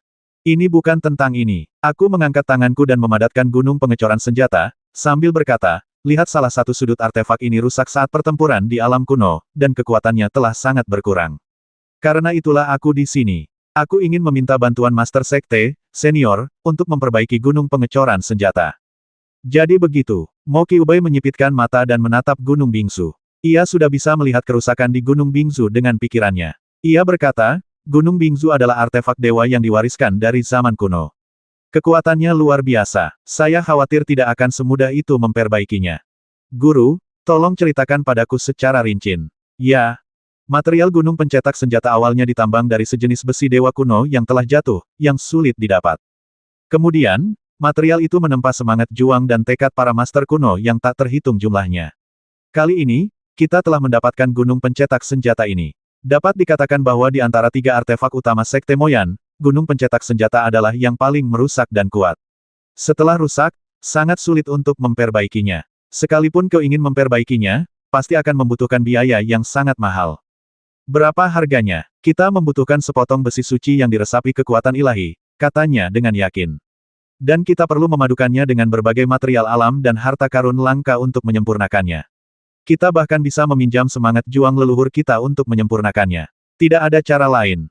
Mo Qiubai mengangguk benar. Aku menatap Yu Chanxi. Tatapannya dalam dan ia pun mengangguk, berkata, Guru benar. Gunung Bingsu sangat kuat, dan biaya perbaikannya tentu sangat besar. Harta karun alam yang digunakan untuk membantu ritual ini tidak sulit ditemukan. Harta karun tersebut dapat diperoleh dengan membayar sejumlah uang dan harta karun langka. Namun, besi suci yang mengandung kekuatan suci adalah yang paling sulit ditemukan. Besi ilahi. Aku merenung dalam diam. Mo Qiuhi bertanya, Xiao Xuan, mungkin kita bisa meminta bantuan Suanyin. Tidak perlu. Suster Suanyin berada puluhan ribu mil jauhnya di wilayah salju. Aku tidak ingin merepotkannya. Apa ada cara lain? Ada cara lain, kata Mo Qiubai dengan ekspresi tegas, itu terlalu berbahaya. Master Sekte Senior, silakan bicara. Kudengar seseorang di kedai pedang api menawarkan hadiah untuk kepala Raja Pedang Langit, Su Yinchen, dengan sepotong besi suci. Kemungkinan besar ini dilakukan oleh salah satu musuh Su Yinchen. Raja Pedang Langit sangat kuat, jadi belum pernah ada yang mau menerima hadiahnya. Oleh karena itu, besi suci ini disembunyikan di gudang kedai pedang api di luar kota Nilin, Provinsi Beihuang. Mungkin kau bisa mendapatkan besi suci ini dengan cara tertentu. Mo Qiubai menatapku tajam dan berkata, ini terlalu berbahaya. Lagi pula, tempat seperti kedai pedang api penuh dengan orang baik dan jahat, dan kau punya identitas khusus. Kau adik Valkyrie Bu Suanyin, dan salah satu penerus Tanah Suci. Kau bersinar cemerlang dalam pertempuran terakhir di alam kuno, menarik perhatian para pahlawan dari segala penjuru. Selama kau muncul di kedai pedang api, kau pasti akan menjadi incaran. Saya menarik napas dalam-dalam dan bertanya, jika Anda ingin mendapatkan imbalan yang ditawarkan orang lain, berapakah harganya? Mungkin ini misi hadiah dengan nilai yang setara. Mo Qiubai menghela napas dan berkata, kedai pedang api selalu ral di dunia spiritual dan tersebar luas. Konon, bahkan negeri awan pun punya cabang kedai mereka. Kekuatan ini tak hanya misterius, tapi juga mengerikan. Sebaiknya kau tak pergi ke sana. Tidak apa-apa, aku punya rahasia yang harus dijaga agar tidak ketahuan. Aku teringat topeng di cincin tulang luar angkasa, yang bisa membuatku berubah menjadi orang lain. Belum lagi wajahku, bahkan rambutku bisa berubah menjadi rambut keriting kemasan, jadi orang lain tidak akan bisa mengenaliku. Mo Qiuhi berkata, Xiao Xuan, kenapa repot-repot mengambil risiko? Senti bisa memikirkan cara lain. Aku tersenyum dan berkata, tidak apa-apa. Sekarang setelah kita mengalami karma semacam ini, mustahil untuk menghindarinya. Aku juga ingin tahu asal-usul kedai Burning Blade yang misterius ini. Baiklah, hati-hati. Mo Qiubai mengibaskan lengan bajunya pelan, dan tiba-tiba sebuah cahaya merah melesat dan berubah menjadi cahaya berbentuk manusia yang mengembun di hadapanku. Ia berkata, ini boneka pemurni senjata yang kubuat. Tolong sempurnakan. Boneka ini bisa meniru fisik dan auramu. Jika kau menggunakannya di saat genting, ia bisa mati menggantikanmu. Bagus sekali. Saya begitu gembira hingga saya cepat-cepat menyempurnakannya dan melemparkannya ke dalam cincin tulang angkasa sambil berkata, terima kasih, Master Sekte. Tidak perlu, sama-sama. Mo Qiubai tersenyum dan berkata, Chanzi, pergilah kumpulkan material lain yang dibutuhkan untuk memperbaiki Gunung Bingsu. Tunggu Bu Yixuan mengambil besi suci. Sekte Moyan akan menanggung semua biaya pencarian material tersebut. Benar saja, setelah mendapatkan 7 bab langit dan bumi, Sekte Moyan menjadi sangat percaya diri. Mereka menghasilkan banyak uang dari pemurnian peralatan, formasi, dan obat-obatan. Seluruh sekte menjadi jauh lebih besar dan bisa dikatakan kaya dan berkuasa. Setelah meninggalkan Sekte Moyan, ia berlayar dengan layar terbang Ruyun menuju kota Nilin. Di layar terbang Ruyun, ia berganti pakaian spiritual dan mengenakan topeng. Ia langsung kembali menjadi pria bermata mati dan berambut keriting. Namun, ini adalah dunia spiritual, dan ia yakin tak seorang pun akan mengenali kejeniusan tak tertandingi yang telah menggemparkan seluruh kerajaan Yun. Saat itu senja, awan keemasan menutupi langit, dan sinar matahari menyinari bumi bagai pedang dewa. Di kejauhan, sebuah kota megah berdiri di tengah padang gurun. Dindingnya berwarna putih keperakan, berkilauan dengan cahaya rune, diselimuti formasi, dan memancarkan suasana hikmat. Kota ini membentang puluhan kilometer dan sungguh luar biasa megahnya. Kota Nilin, salah satu dari 3 kota tersohor di utara, telah melahirkan banyak pahlawan selama ribuan tahun terakhir, banyak di antaranya telah meninggalkan nama mereka sepanjang masa dan dipuji dunia. Kota ini megah dan megah, layak menyandang gelar kota tersohor. Di selatan kota, berdiri sebuah kota yang menjulang tinggi. Menara Tianhuo adalah cabang dari Tanah Suci yang didirikan di kota Nilin. Di sanalah para praktisi spiritual kota Nilin menerima bimbingan dari para guru Tanah Suci dan mewarisi seni bela diri. Di sebelah utara kota, kota-kota kecil berdiri berkelompok, menawarkan ketenangan dan kedamaian yang tak tertandingi. Populasi di luar kota tak kalah banyaknya dengan di dalam kota, dan wilayahnya luar biasa makmur. Dan hanya beberapa puluh kilometer jauhnya, di antara pegunungan, sebuah bangunan besar, memancarkan cahaya merah menyala, berdiri tegak, bagaikan roh raksasa yang berjalan di antara pegunungan, memancarkan aura agung. Di sekelilingnya terdapat istana-istana, masing-masing dipenuhi aura pembunuh. Fireblade Tavern, kantor pusat Northern Wilderness Province, sungguh menakjubkan. Saya turun dari Flying Sail into the Cloud dan menyusuri jalan pegunungan, menuju Fireblade Tavern. Ada cukup banyak orang di sepanjang jalan, kebanyakan menunggang kuda perang. Mereka yang lebih kaya atau lebih berkuasa menunggangi beberapa tunggangan langka, seperti binatang misterius seperti kuda berbulu naga dan singa bersisik perak. Siapapun yang menunggangi binatang misterius pada dasarnya berada di atas alam kendali bumi, dan selalu ada arus orang yang datang dan pergi. Semakin dekat Anda dengan Fireblade Tavern, semakin terasa atmosfer hikmat dan mematikan. Kompleks bangunan ini memiliki aura pembunuh yang tak terlukiskan. Lagi pula, ini adalah anisasi pembunuh. Kebanyakan orang tidak berani mendekatinya. Misalnya, warga sipil di kota kecil di sebelah timur pegunungan, siapa yang berani datang ke tempat seperti itu di hari kerja akibatnya, meskipun ada lahan subur dalam radius 10 mil dari Fireblade Tavern, tidak ada yang mengolahnya. Tidak ada penjaga di kedai, tetapi ada beberapa majikan tersembunyi di luar. Beberapa tukang kayu, beberapa pandai besi, dan mereka semua sibuk. Kecuali aura pembunuh yang sesekali muncul, mereka hampir tidak ada hubungannya dengan orang biasa. Kedai Fireblade sebenarnya adalah sebuah kedai, setidaknya di permukaan. Ada bartender muda yang tampan, wanita-wanita cantik yang menyajikan makanan dan anggur lezat, serta banyak biksu dan tentara bayaran yang berkeliaran. Kedai ini menyediakan akomodasi dan layanan lainnya, yang tidak berbeda dengan dunia luar. Satu-satunya perbedaan mungkin adalah aula belakangnya. Siapapun yang ingin menerima atau memberikan hadiah akan memasuki aula belakang, dan disitulah letak makna sebenarnya dari kedai Fireblade. Aku langsung menuju aula belakang, dan begitu melangkah keluar, aku merasakan secerca energi terbatas dari formasi itu. Seorang pria parubaya, bersandar malas di dinding batu dengan tangan terlipat, menggigit sepotong rumput liar, berkata, "Nak, apa yang kau lakukan di sini?" "Hadiah." Oh, dia tersenyum. Kaya atau berkuasa? Aku tersenyum tipis, dan hati pedang Sui Han yang dingin berkelebat, dan cahaya dingin berkilat di matanya. Tiba-tiba, pria parubaya itu terkejut dan tak bisa menahan tawa. "Baiklah, masuklah, kau memenuhi syarat untuk menjelajahi sebagian besar sudut kedai pedang api." Setelah memasuki aula belakang, seseorang membawa saya ke lobi. Puluhan orang dari berbagai usia, berpakaian ketat, sedang duduk di loteng. Masing-masing dari mereka memiliki sikap yang luar biasa dan memancarkan aura seorang pria yang kuat. Beberapa dari mereka adalah makhluk-makhluk perkasa dengan kekuatan spiritual bagaikan langit berbintang yang mengalir deras di tubuh mereka. Saya dituntun ke seorang pria tua berambut dan berjanggut putih. Di belakangnya terdapat celana dalam. Matanya bagaikan api badak, dan ia menatap saya dari kejauhan. "Anak muda, apakah kamu menerima atau mengirim hadiahnya?" "Tidak menerima dan tidak menerbitkan." "Oh," dia menyeringai. "Lalu kenapa?" "Mencari harta karun." "Harta karun apa?" Matanya berkilat tajam, agak mengintimidasi. Aku duduk perlahan, napasku tenang, menatap lurus ke matanya, dan berkata, "Senior, apakah ada yang memasang hadiah di Fireblade Tavern ini untuk kematian Raja Pedang Langit Su Yinchen?" Pria tua itu tertegun. "Terus kenapa identitas tamu-tamu kita di kedai pedang api dijaga kerahasiaannya? Kalau kau salah satu anak buah Raja Pedang Langit dan ingin balas dendam, lupakan saja. Bahkan Su Yinchen pun tidak pantas membuat masalah. Bukannya tidak ada orang di kedai pedang api yang bisa menghabisi Su Yinchen, tapi tidak ada yang sanggup menghabisinya." Aku tersenyum dan berkata, "Aku di sini bukan untuk cari masalah. Aku cuma mau tanya, berapa harga yang dibayar orang itu untuk hadiah Su Yinchen? Apa besi suci itu masih ada?" "Ya, bagaimana? Aku datang ke sini untuk mendapatkan besi suci ini. Berapa harga yang harus kubayar untuk mendapatkannya?"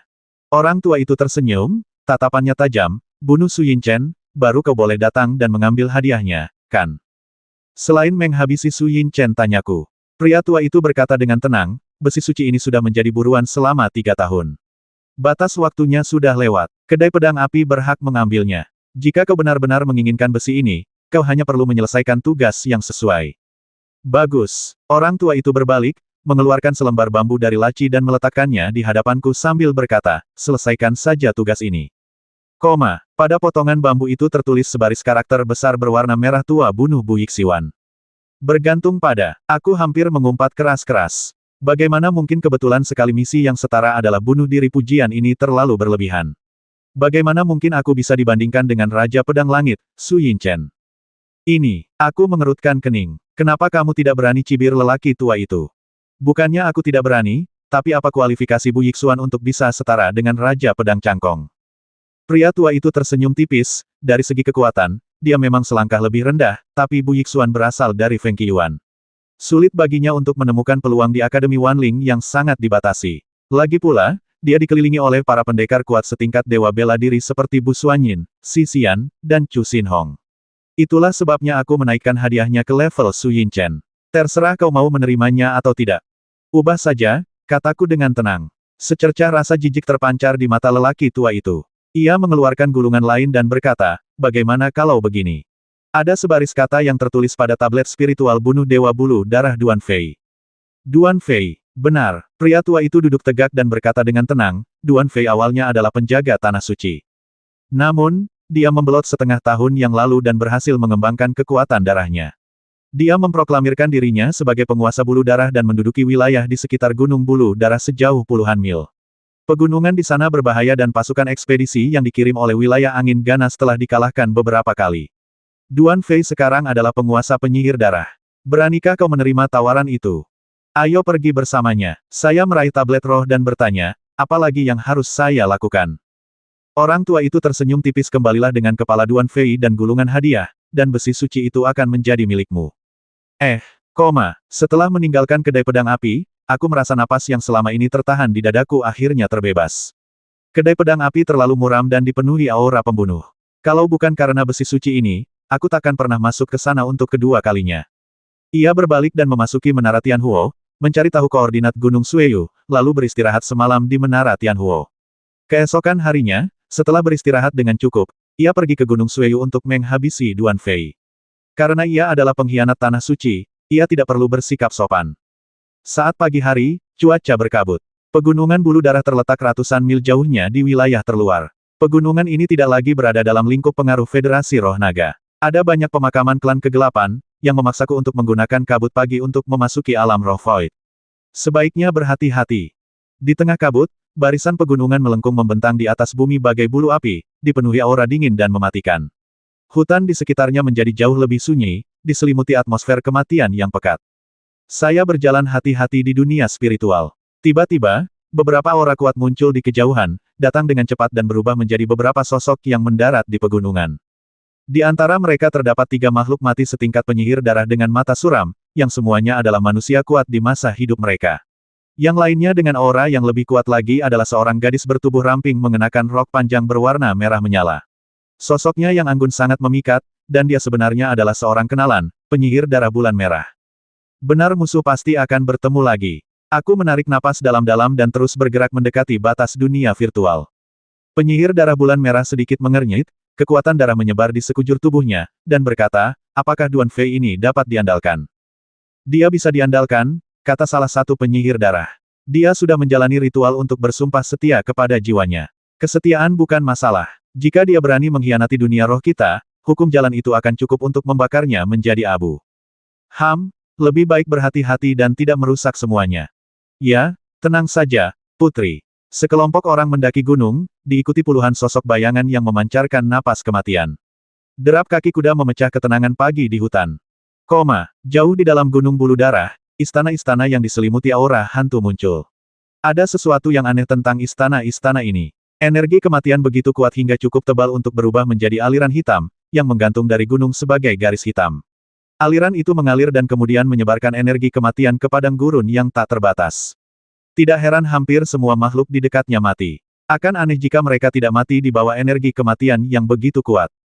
Aku mengerutkan kening, merasa bahwa misi hadiah ini tidak sesederhana itu. Identitas Hong Yue sangat penting. Ia bisa dianggap sebagai tokoh penting dari garis keturunan Gunung Darah di dunia spiritual. Karena Hong Yue datang ke sini secara langsung, pasti karena masalah besar. Di jalan setapak pegunungan, beberapa gumpalan aura kelabu mengembun menjadi sosok-sosok manusia, yang berlutut di tanah satu demi satu. Sosok di depan bermata merah dan berwajah pucat, seolah-olah vitalitasnya telah terkuras habis.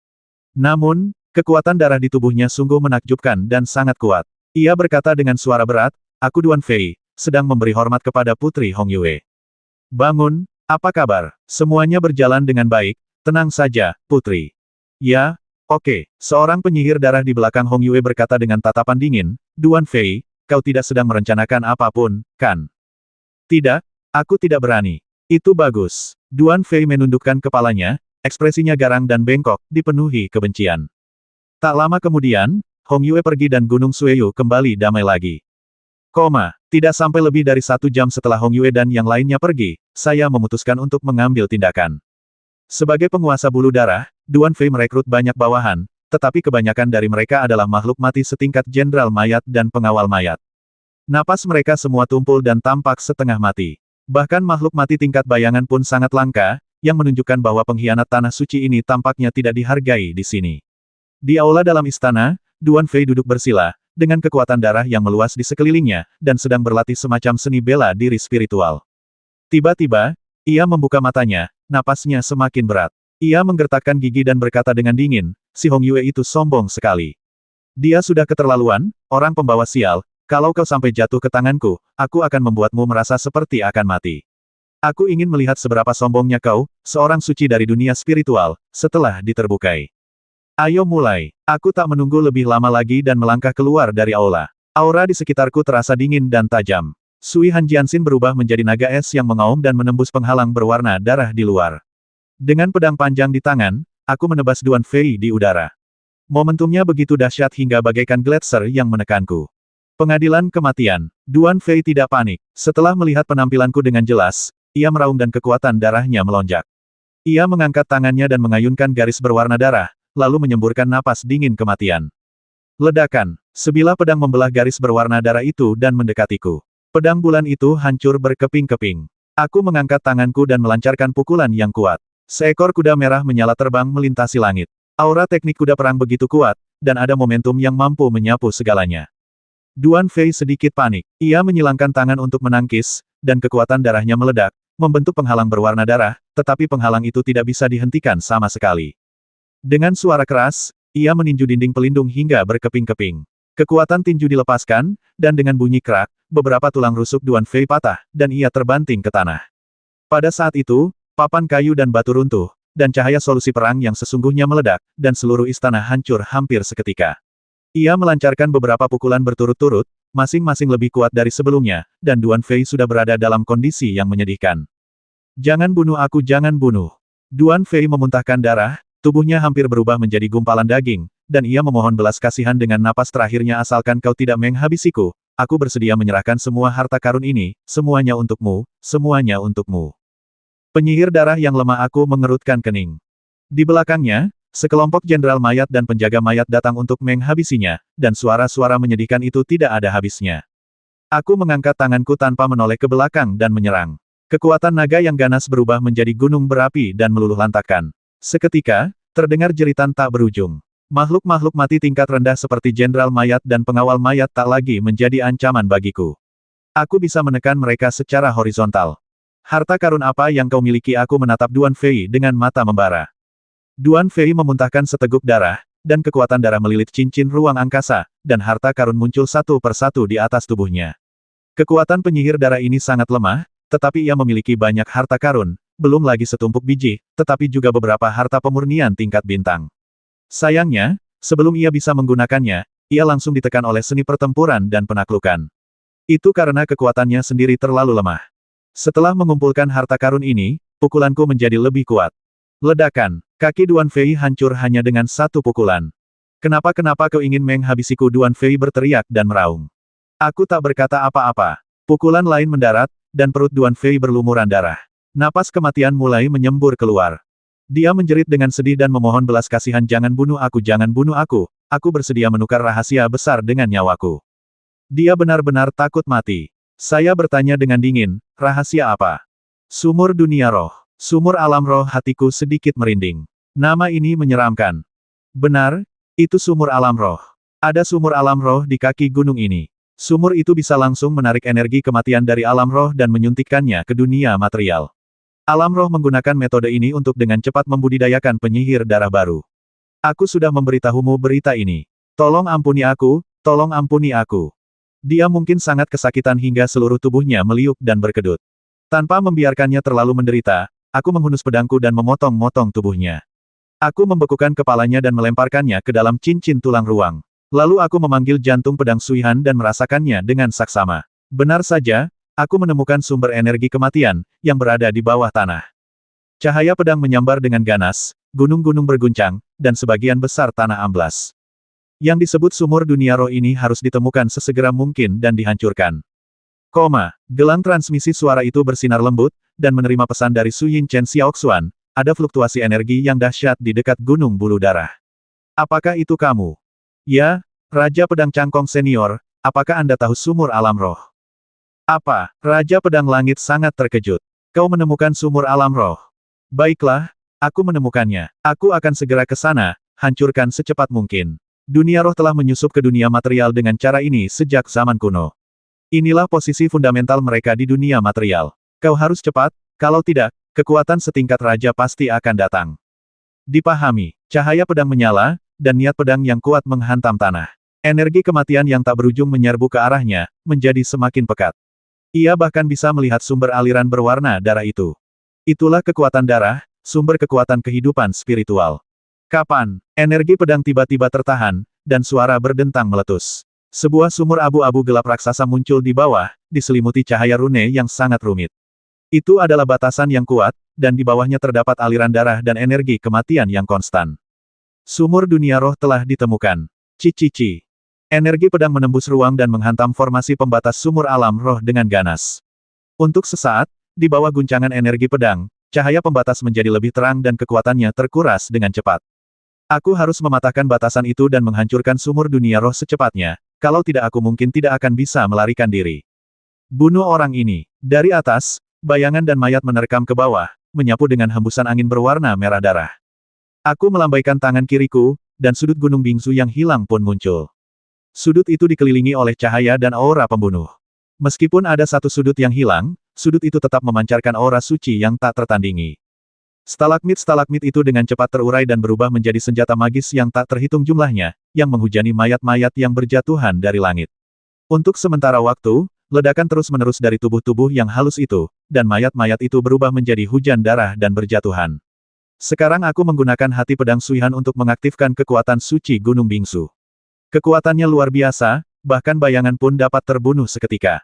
Hanya saja, penghalang di depanku agak merepotkan. Aku tidak sehebat Suyan dan Tante Yao untuk menembus formasi penghalang itu, jadi aku hanya bisa mengandalkan pedang dan pisau untuk menerobos. Hong, cahaya merah menyala berpendar di sekelilingnya, dan makna sejati seni pertempuran pun teraktivasi. Gumpalan energi api yang mendominasi menyelimuti pedang.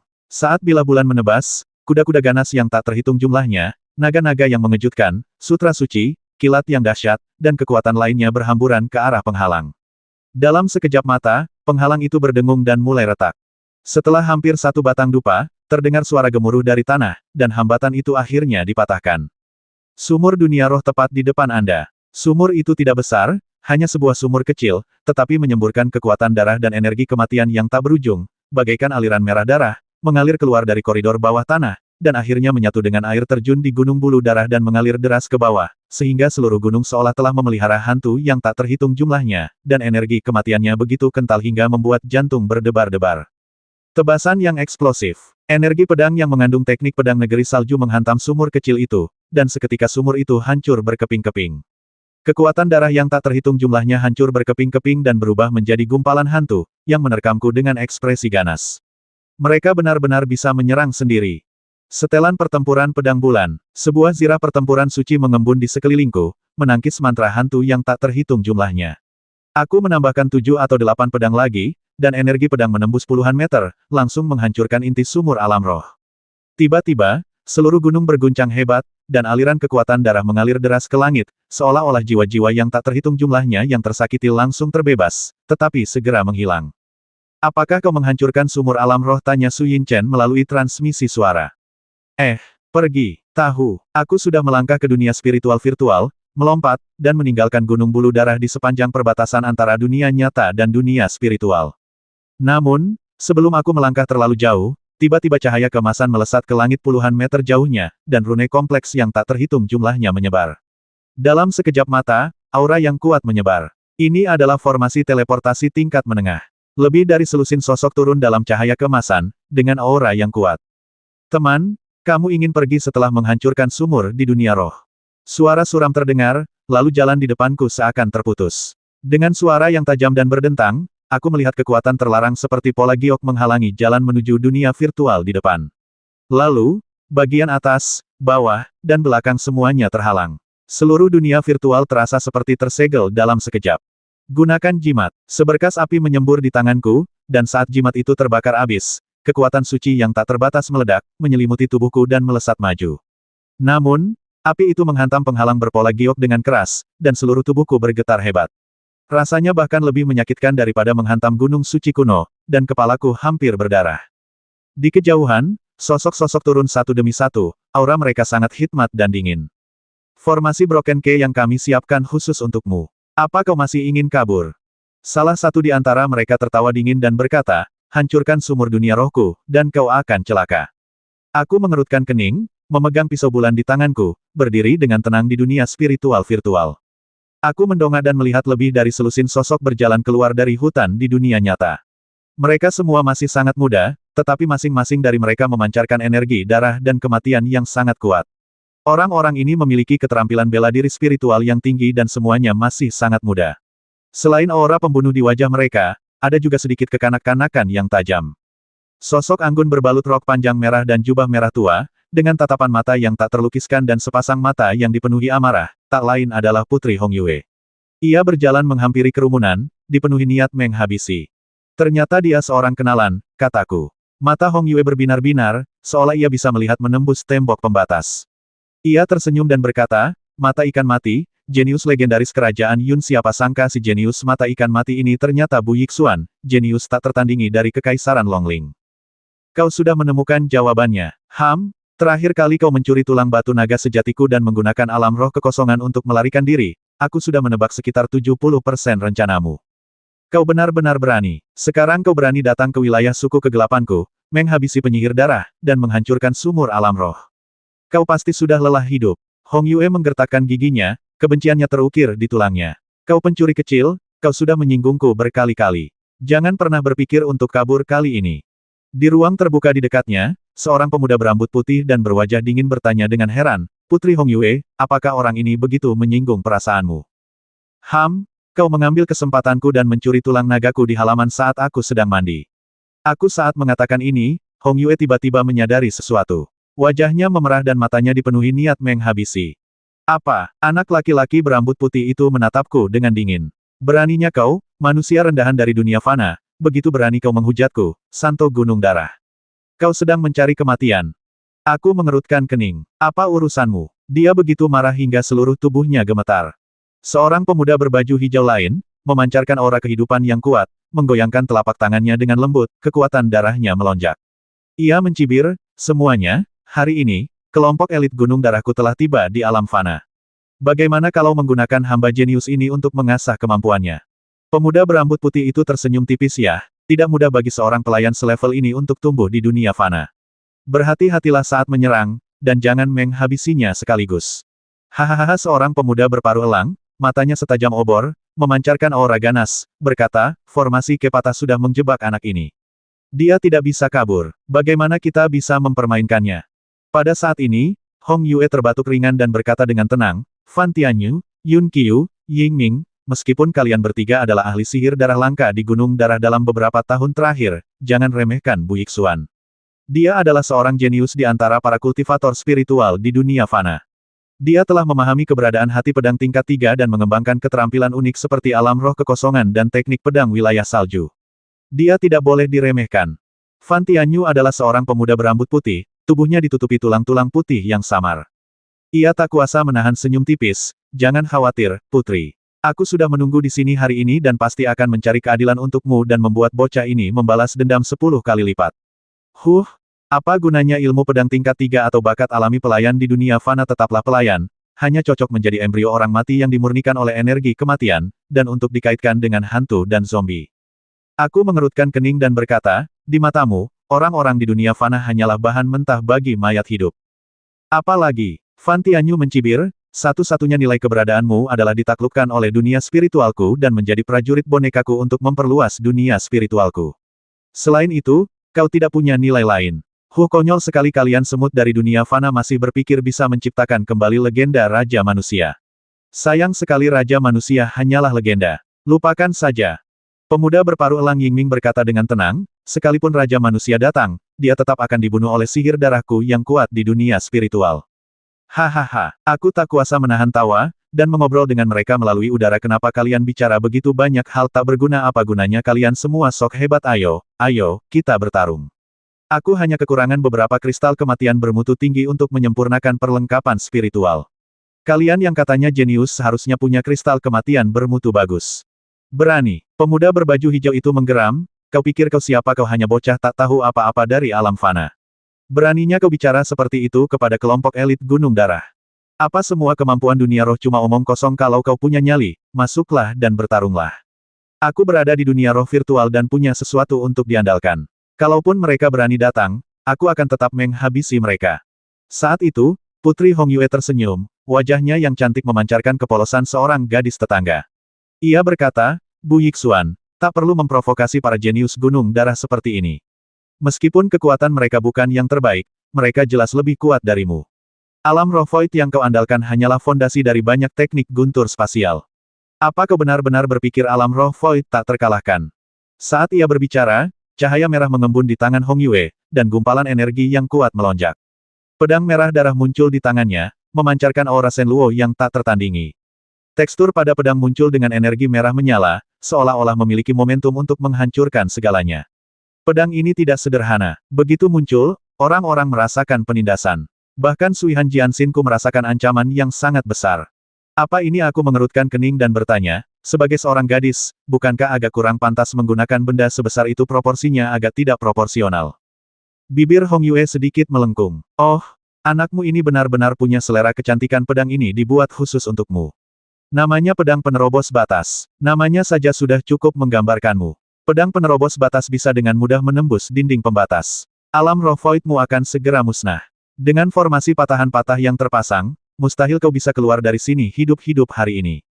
Jantungku berdebar kencang. Pedang penembus batas, nama yang luar biasa. Aura pedangnya begitu tajam. Jika pedang itu benar-benar bisa menembus batas, itu pasti luar biasa.